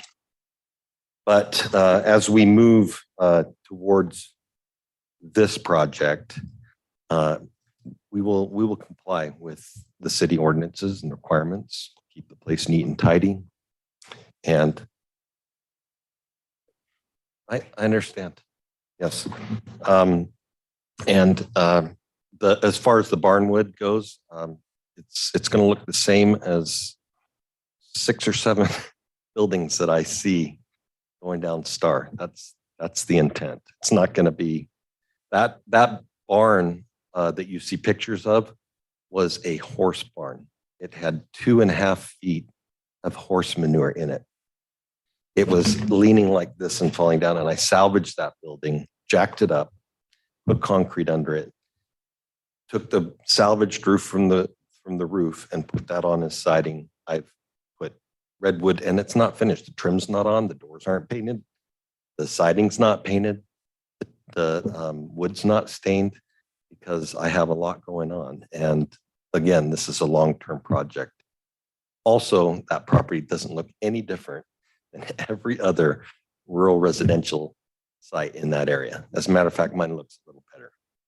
So it's not even in this county. So yeah, we will make sure that we address those concerns and keep a tidy place, and we'll follow what the council says on design. And if you want some other exterior product, we'll do that. So that's all I have. Any questions of the applicant at this time? Mayor Chadwick, Councilman Nielsen? if you could just talk to some of the noise concerns that Terry had brought up. So the back wall facing Terry's property has no penetrations, has no door, no windows. It'll be fully insulated, 6 inches thick of insulation. It'll have siding on the outside, finishes on the inside. We'll have, ceiling fans and air conditioning and heating and I mean, it's essentially a showroom that has a shop inside of it. And I mean, it needs to look good because we're going to be shooting videos in there. And so that's the intent. It's basically a studio. We don't really do hot rods. We don't, the loud exhaust stuff. We don't really do that. Our stuff is more nuanced than that. We have old Jeeps that we put back together. We have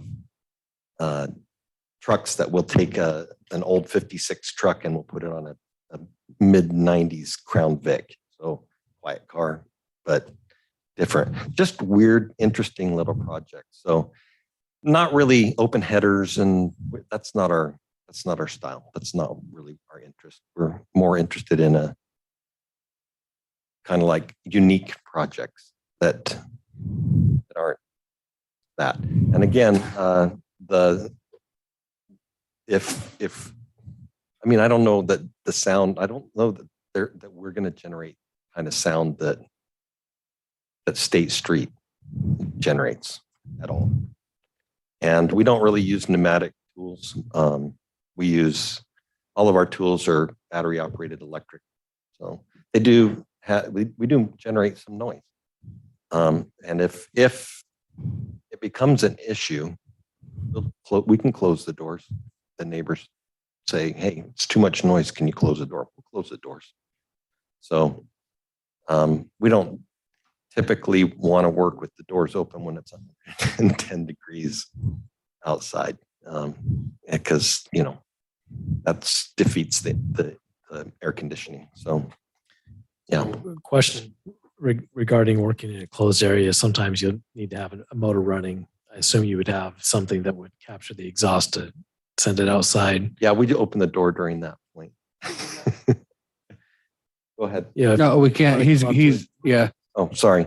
So I'm just wondering, like, if you have anything that goes over the exhaust pipe to draw that out, where would that be ventilated?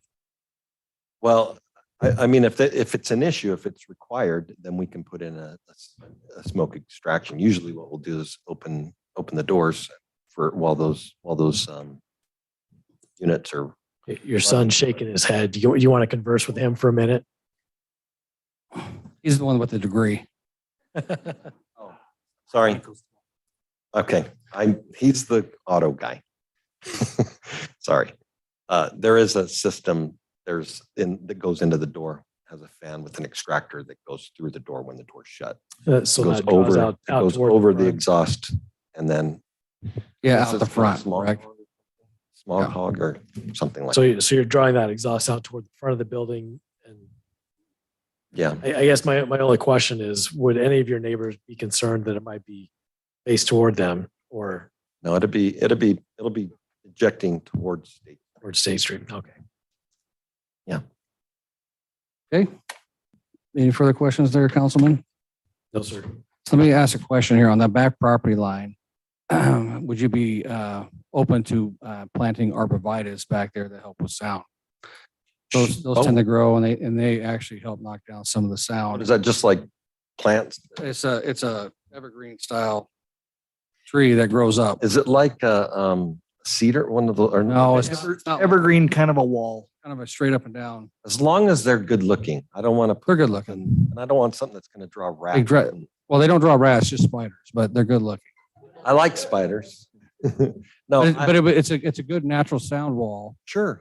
that Sure. Creates As less long as- issues for you and for the I, neighbor. I don't, like I said, I don't want something that's going to draw pests because then that's going to be a whole different Yep. issue. So as long as it's pest free, yeah, for sure. I really don't think noise is going to be more of an issue than State Street though. Four Right. lanes and Okay. cars driving. Yeah. Councilwoman, I know Yep, I in have. front of you. No, that's all right. So what hours do you plan to be open for business? We usually open we will open for business at 9. Nick usually gets in around 8 and he likes to leave at like noon. Just kidding. Throwing you under the bus. He's got a young family, and so work-life balance is really important. So he's usually gone right around 5. So Would it be there might be like 9 events. to 6 or something, 9 to 5? Yeah, Or like it's really 9 to doing the work. basically 9 to 5, other than special events like we have parties and have people come for whatever hot dogs or promotions but those are I'm sure going to be relatively small. I don't even know where to park, honestly. And then as far as I'm sorry, he didn't talk. Did he talk about parking? Yeah, Someone there asked, Gary made a comment about the parking in the front, yes. Yeah. So required 3 parking spaces, I think. And I think maybe they add a 4th because it's a garage. We have 3 additional parking spaces proposed. So yeah, I think that's what the calculations call for. Mayor Chadwick. Councilman Nielsen? So regarding that parking, Mr. Avis did suggest that some of the parking stalls or the kind of parking stalls are not the kind for displaying cars. And I don't know if this is a question for you as much as it is for staff, but is there a distinction between parking stalls, or are they different sizes, or are they different? Is there any sort of regulation on that, or is that kind of opinion? Mr. Mayor, Council, yes, we have parking standards for parking lots. So our widths and the lengths have to meet our code requirement. But is there a type of parking stall for a car that's for sale versus one that's for somebody who's an employee of the building? We require, I believe, I'm looking it up. I think it's 4 spaces we require for that square footage. Right. Yeah, and with the new CBD, if we do get the CBD designation, we may be able to work that parking lot a little different to get parking spaces as well. There was some additional, like, there was a spot that I had shown for a temporary office when we do our construction. That area could be also a spot to park. There's room to put cars not in the parking spots as well. In a garage of this size, I imagine as you bring a car in, there's some demolition, some tear down that needs to take place. Where do you plan to put the stuff that you take off the car that it's just going to be thrown away or done away with? We recycle all of our metals, our liquids. We get in compliance with EPA requirements and all of that. All of those requirements we make sure we meet. But we'll have a dumpster for recyclable metal where material will go in that dumpster. And then as far as the fluids go, we have collection bins, and then we have people come and take it away. And, just so the public knows, I mean, the city of Star does have ordinances for commercial buildings regarding exterior storage and exterior facilities for things like that. Certainly our code enforcement would be, watching for violations of that nature. But hearing what your plans are, I think is also helpful. So and I don't know if you're familiar with what those ordinances are, but I'd encourage you to make sure that you understand what our exterior storage ordinance is. The building's also 16 feet tall on the front end. So there's going to be interior storage up high with, so there won't be much exterior storage at all. Yes. Stuff gets stolen. So. Okay. Thank you. Okay. Any further questions? Of that? Yeah, I Councilwoman? have one more. Would vehicles be towed in to have work done, or are they going to be drivable? If they are going to be towed, what maybe a staff could help answer this too, but where the tow truck would park? Yeah, there would be times when we'll have a car delivered that isn't running, it's non-op. And in that case, the tow truck will be able to back into our parking lot. Okay. Place the car on the ground, and then we'll shuttle it where it needs to be. So there's enough space for that. Yeah. Okay. Okay. Councilman Wheelock, I saw you reaching. Did you have more? Nope, that's it. Any further questions of the applicant? Or staff? Okay, thank you. Thank you. Excuse me, it's 8:43. I'm going to close the public hearing and move to council deliberation. Mr. Mayor, Councilman Hershey. I think this is going to be I like the project, so people know my angle, where I'm coming from. But, they're actually offering something we don't have. We approved a high-end, mostly British car that's coming, and we have regular cars get worked on. And this one seems to be something in between. So, and also, I believe the noise mitigation, it's a very small shop. I think noise is not going to be a problem, especially second it with those, whatever those things were called. Arborvitaes? Yes, the pointy trees. And when it comes to all the standards of what they do, we have our ordinances, and the design review committee is going to look at it. Also, when it comes to EPA and state and federal laws, by the liquids they deal with, they have to follow those anyway. I see absolutely no reason why we shouldn't approve this, to be honest with you. And also, we have a very good zoning and compliance officer out there, so I'm not worried about how it's going to look, because like I said, we have reviews that take place constantly. Okay. I'll even make a motion if no one else is wanting. Okay. Oh, okay, I'll just keep going. All right. Do you want to make a motion? You happy to? Okay. Mr. Mayor, I make a motion that we approve Hood Rats Automotive Garage, RZ 2301, and the development agreement 23-02 and the conditional use permit 23-01. So we have a motion. Do we have a second? Second. We have a motion and a second by Councilman Wheelock. Any further discussion? Mayor Chadwick, Councilman Nielsen? do we need to include, like, as a condition of approval, the installation or the planting of arborvitaes to create that sound barrier? That's fine. I keep seeing the fire chief back there shaking his head. I don't know if it's because of a fire issue like he's concerned about. So, You gotta, Can the fire marshal raise his hand? well, he can't speak now. It's too late. okay, so maybe we don't include that piece in Well, it. here's the thing. We could find a material that can be planted that will satisfy the fire chief. It doesn't have to be necessarily arborvitae, but we can find something else out there that will work on there. Okay, just the staff will work with them. I'm Yeah. a little hesitant to try to make a condition around. Well, let's, something. I'm but just we going to can- we leave can- that out.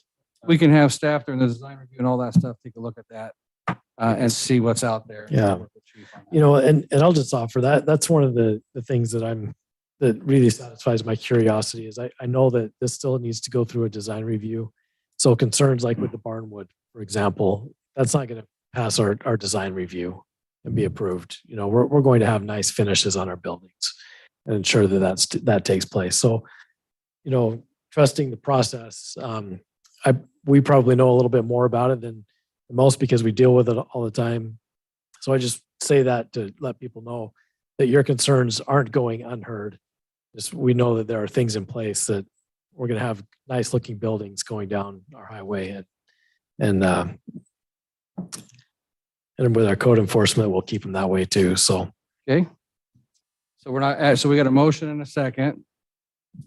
We're not, any Not further amending discussion? it Because, No, that's fine. You don't have to. no, we're just discussing. We're discussing. Okay. Yeah. well, no, Any further discussion? I'll just add, I think this will be a nice little infill. It's a small little lot right there and it'll be a nice infill. And I think it brings a unique business to our community. So I don't know if we have anything like that that's specializes in, well, I will stop there. Okay. All right. Any further?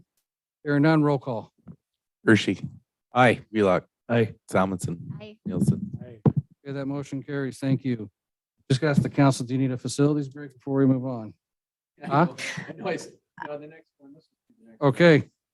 Are you good? Jennifer? Okay, all right. We'll move on to item 6E, the public hearing for the Ridley's Commercial Rezone Development Agreement Modification. It is 8:48, and I'm going to open the public hearing and ask the council if they have any ex parte contact or communication regarding this project. No. no. Okay, hearing none.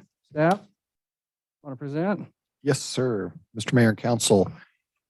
Yeah, before you, a development agreement modification for Ridley's commercial subdivision.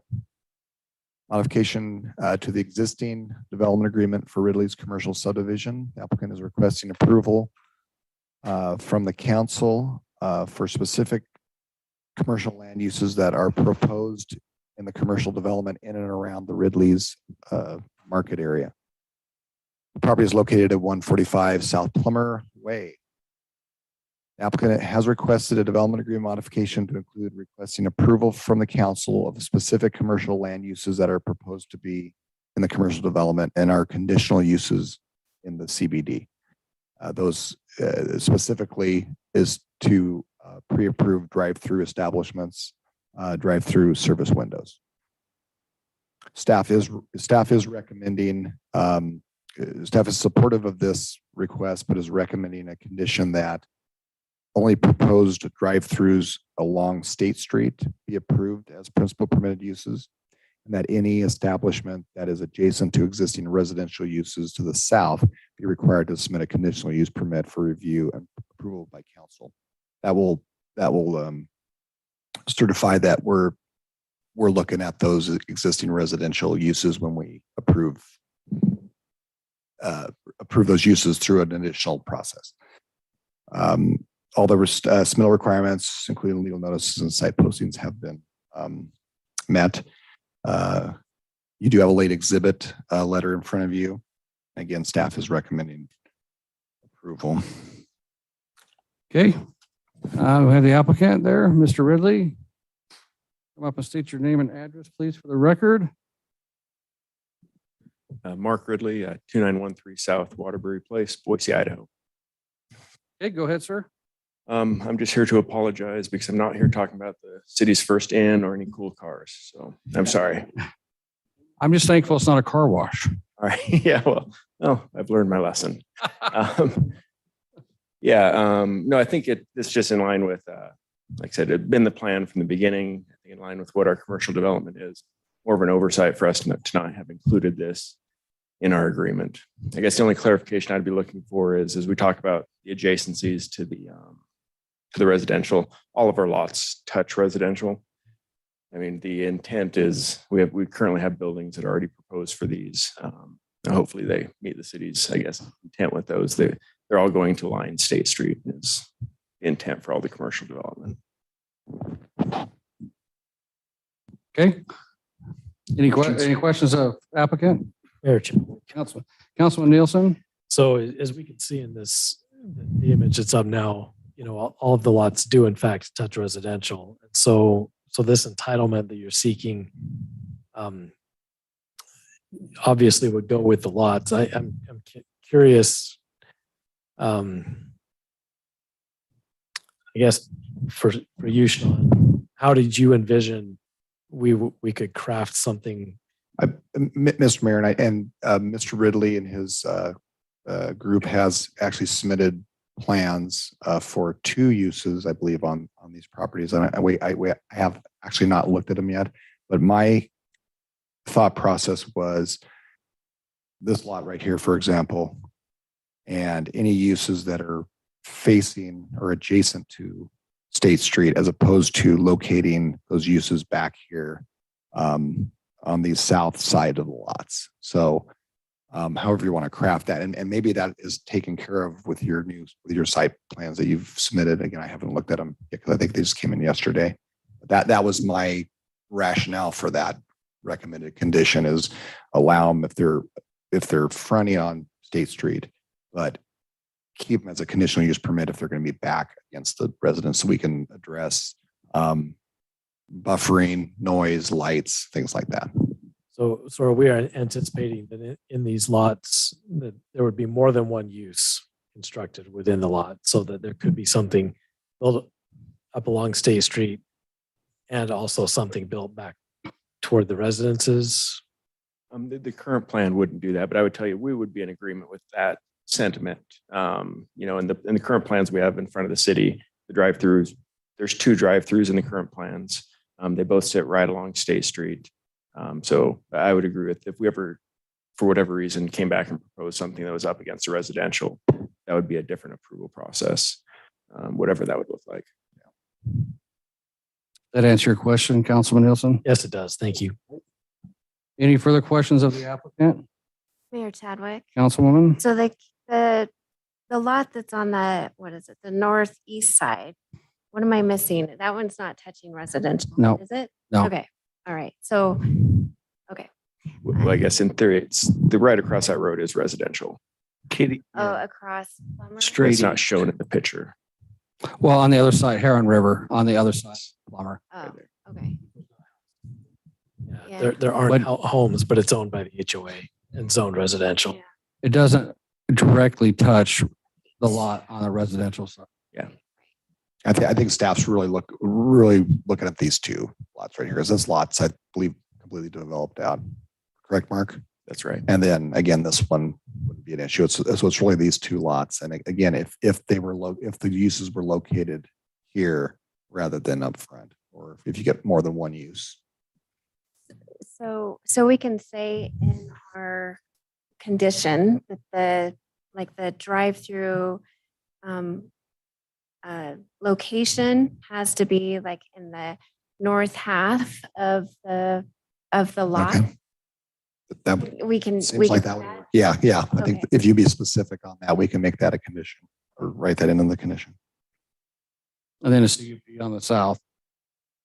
If there's going to be a drive-through on the south side, it has to come through as a CUP. Right. Councilman Nielsen, did you? I thought you grabbed your microphone. Sorry. You got any questions or anything of the applicant? Okay, anything further, Ms. Jennifer? nope, I'm good. Thank you. Okay, hearing none. Thank you. Let's see what we got here. Well, we don't have anybody. Did you want to say anything further? You got to come back up if you're going to. Okay, any further questions of the applicant before we close the public hearing?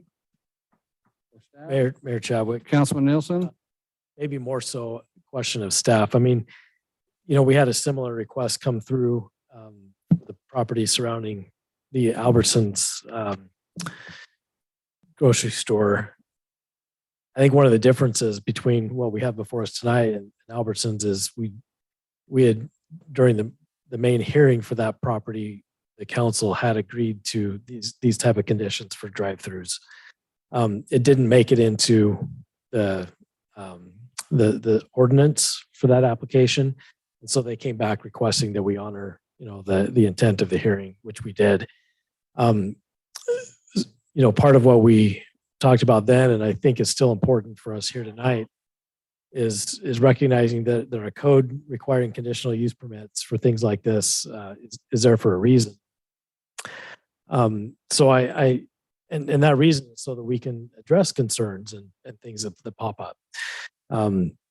You know, site specific and neighbor specific, and make sure that you know, things are done according to the code and to what the community wants to see. So I'm curious, you know, in light of that, why is staff recommending approval of this versus following our prescribed process for these? Mr. Mayor and Council, I think staff is of the opinion that, well, first of all, the applicant has submitted those applications. And so if we do take it through that conditional use process, it's going to take probably 3 months to get in front of you and get approved. And so trying to keep the commercial development going is important to the city. But also, again, understanding that the uses that have been submitted are up against State Street. Staff doesn't believe that there's going to be a threat to those adjacent neighbors that there would be if the buildings were and drive-throughs were set back. And we're really looking at the example of the McDonald's that was approved as a rezone and then a staff level approval, and being so close to those residents, I think we've gotten a lot of flack for that. And so we're just trying to make sure that we respect the existing neighbors, but not make it too difficult for the commercial developers to reasonably develop their property. And so that's why I think that given, I believe the one use is a coffee shop that's going to be right here, and the other use is going to be a liquor store right there. And so I just think that, anyways, that's staff's recommendation. If they were proposed to be closer to the residents, I don't think staff would be given that recommendation. And I think knowing that, for example, that hey, these are the potential uses that are coming, it is helpful. I happen to agree with you, you know, on your reasoning on this, but I think it's important that we have the conversation, especially in light of conversations we've had and things that we've said previously. This site is kind of unique in that scenario, in that their drive-throughs are fairly well known what's possible. But yet here we are tonight with little to no information other than just a proposed use. Whereas if we did wait 3 or 4 months, we'd have a lot of information and a prepared packet that would give us all kinds of things to go on. I'm satisfied with your response. I appreciate that. And let me add one thing. The applications that have been submitted are zoning certificates, which will go to the design committee for review. And I'm confident that that committee can address those concerns. And the committee can also, so even though it's a permitted use, it's a principal permitted use, the committee and staff can always place conditions that help protect the public, that if it's unreasonable to the applicant could appeal that to the council. Sure. So staff's job and the committee's job is to make sure that we're protecting the public. And so just because we're not doing it as a conditional use permit doesn't mean that it's not going to get that fair look. Yeah. If that makes sense. Understood. Thank Thank you. Okay, any further questions to the applicant or staff? Okay, hearing none, it's 9 o'clock on the button. We'll close the public hearing and go to council deliberations. Anybody? Did I hear a drive-through liquor store? I mean, is that what you said? That just doesn't sound like they mix, but. It's actually a multi Oh. Business, multi-tenant business. I just like, I remember seeing those in Louisiana where they'd sell you a 64-ounce margarita and they'd put a little teeny piece of tape over the top of the straw so you could never feed it in your car. This will be a state liquor store. To feed it in your car. Yeah, they Yeah. like, enough to kill like 4 people. It's huge. Any motions, Mayor Chadwick. Councilwoman? So to me, looking at the site, I think if we can limit the drive-through location to that top half, I would be, I'm okay with it. I think that this site, that with, if it's a drive-through or not, it will work for a drive-through or it would work for another business, but I think drive-through would fit well here. I know we have had some talk about a number, drive-throughs are taking over the town, but business is also changing. So we need to have, diverse options. And I will just leave it at that. So I'm in support of it as long as we limit it to the top half. Okay, we need a motion or more discussion? Mayor Chadwick. Councilman Nielsen? So I will make a motion on this. And before I do, I'd just like to state it would be my preference if we did this out at Albertsons, we're doing it now at Ridley's. And I'd like to see conditional use permits going forward. At least follow our code. And if there's a desire, let's change the code so that we aren't following, so that we follow what's in the code versus what's not. With that, I will make a motion on this because I do feel like this is a scenario where it works to do this. And so I move that we approve the Ridley's commercial rezone development agreement modification with the condition that that drive-through businesses are placed only on the northern half of those lots that butt up against State Street, and anything that may be built on the southern half that requires a conditional use permit come back for such a hearing. Okay, I will second that. we have a motion and a second by Councilwoman Solomon. Any further discussion? Hearing none, roll call. Hershey. Aye. Wheelock. Aye. Salmonson. Aye. Nielsen. Aye. Okay, that motion carries. Thank you. We're going to take a 5-minute recess here, I think, for Councilwoman Solomon. So we'll come back at 9:09.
Okay.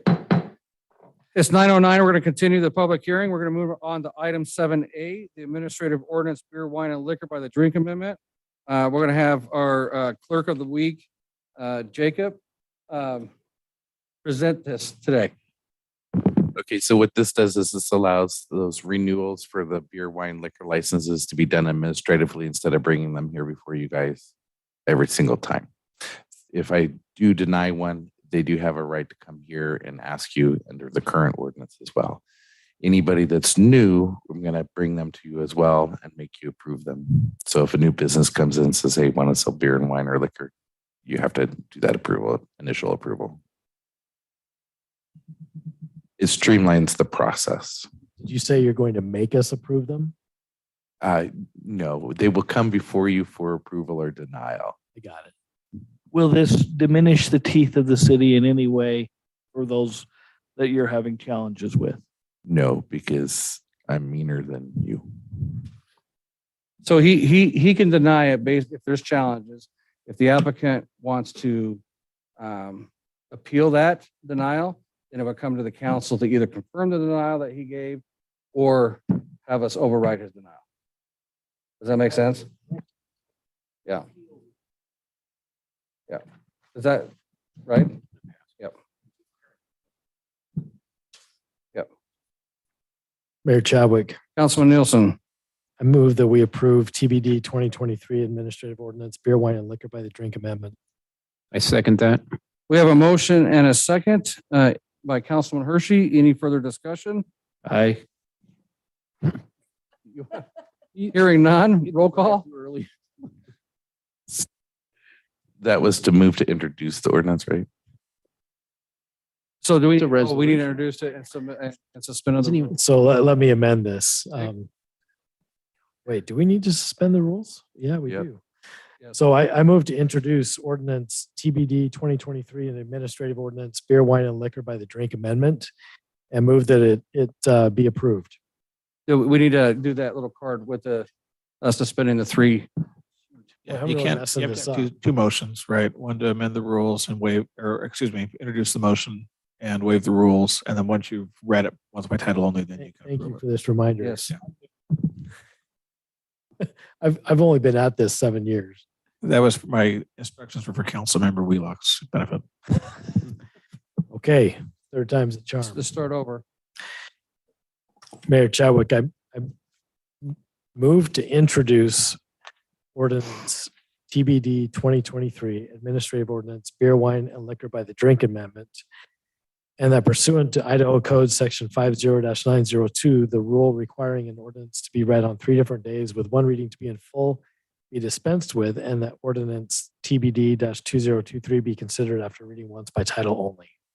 Okay, we got a motion. We have a second. Second. We have a motion and a second by Councilman Wheelock. Any further discussion? Hearing none, roll call. Hershey. Aye. Wheelock. Aye. Salmonson. Nielsen. Aye. Okay, that motion carries. Thank you. Move on to item 7B, the resolution for the asset disposal. Wait, I'm sorry, I got to back up. You got to now, I got to prove it. He just said that. And you closed it. So Councilman Nielsen, do you want to? Oh, I thought. We don't have to read the top, right? Just the title. What's the title? Mayor Chadwick, Councilman Nielsen.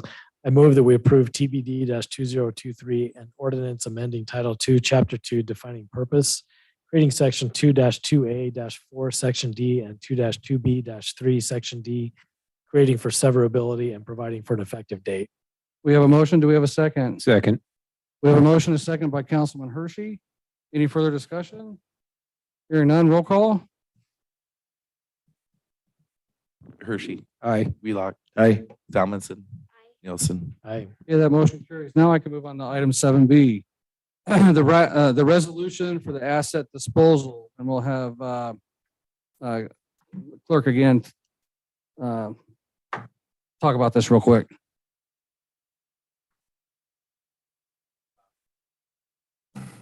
There's a whole pile of stuff up there that's got asset tags on it. Some has asset tags on it. Some of it doesn't. Some of it's just junk. And this is going to allow us to turn around and go go through and rather than inventory everything, only inventory those things that have an asset tag. We'll bring that back to you guys for disposal, but we'll pitch everything else. It does not have any further useful life. And most of it's out of date. Yep. Yeah, I've seen that stuff.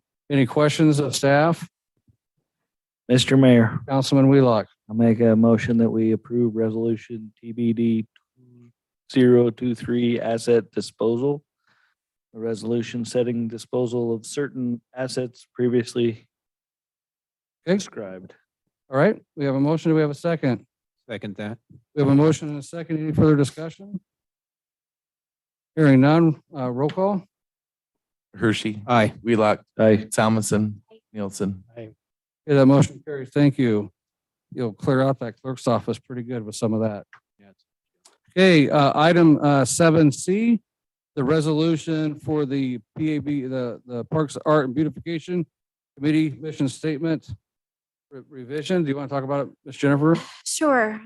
So I'm the city liaison to this committee, the Parks, Art and Beautification Committee. And so they had a mission statement that was pretty vague. And throughout my few years on the committee, I revised the mission statement and brought it to the committee, asking for them to read it and see if they were approved to bring it to council to make this change. So I'll go ahead and read this revision and we'll go from there. So let's see. Will you go down, please? The second one. So the new mission statement. So the Parks, Art and Beautification Committee is a volunteer advisory committee tasked with expanding public park amenities, bringing art into public spaces, beautifying the community, and supporting community events, all with a specific goal to help foster the hometown quality of living Star residents seek to preserve. So, does anyone have any questions? Do we have any questions? Okay. Then I will move that we approve resolution RBD 2023, a resolution revising the mission statement of the Parks, Art and Beautification Committee. Okay, we have a motion. Do we have a second? Second. We have a motion, a second by Councilman Wheelock. Any further discussion? Good job, Jennifer. Okay. Like, whoa. Hearing none, roll call. Hershey. Aye. Wheelock. Aye. Salmonson. Aye. Nielsen. Aye. Okay, that motion carries. On the item 7D, this is a expenditure approval for gallery art unit display purchase. Do you want to talk about that one? Or do you want me to? You You can. Okay. Go ahead. So this is just to purchase some hardware to hang right in the hallway out here, and the committee is working on a program to display local artwork, local artists, and we're working with city staff to figure out all the details of the program. And so this request here is just to purchase the hardware to put up on the wall so we can display the hardware or the artwork. Okay, any questions of Ms. Jennifer? I entertain a motion to approve that or deny that unit purchase. And I'll just add that this is the same. We went over to the Eagle City Hall and looked at how they do it, and it's the same hardware that they used, and said it's very easy to use, easy install. So I think it'll be really nice for the city. So I will move that. Can I do that? Yeah. I'll move to approve up to $958 for the gallery art wall display unit for Star City Hall. Okay, we got a motion. Do we have a second? Second. We have a motion, a second by Councilman Wheelock. Any further discussion? Hearing none, roll call. Hershey. Aye. Wheelock. Aye. Salmonson. Aye. Nielsen. Aye. Okay, that motion carries. Thank you. We are now at the end. It's 9:19 and we're going to adjourn. Thank you.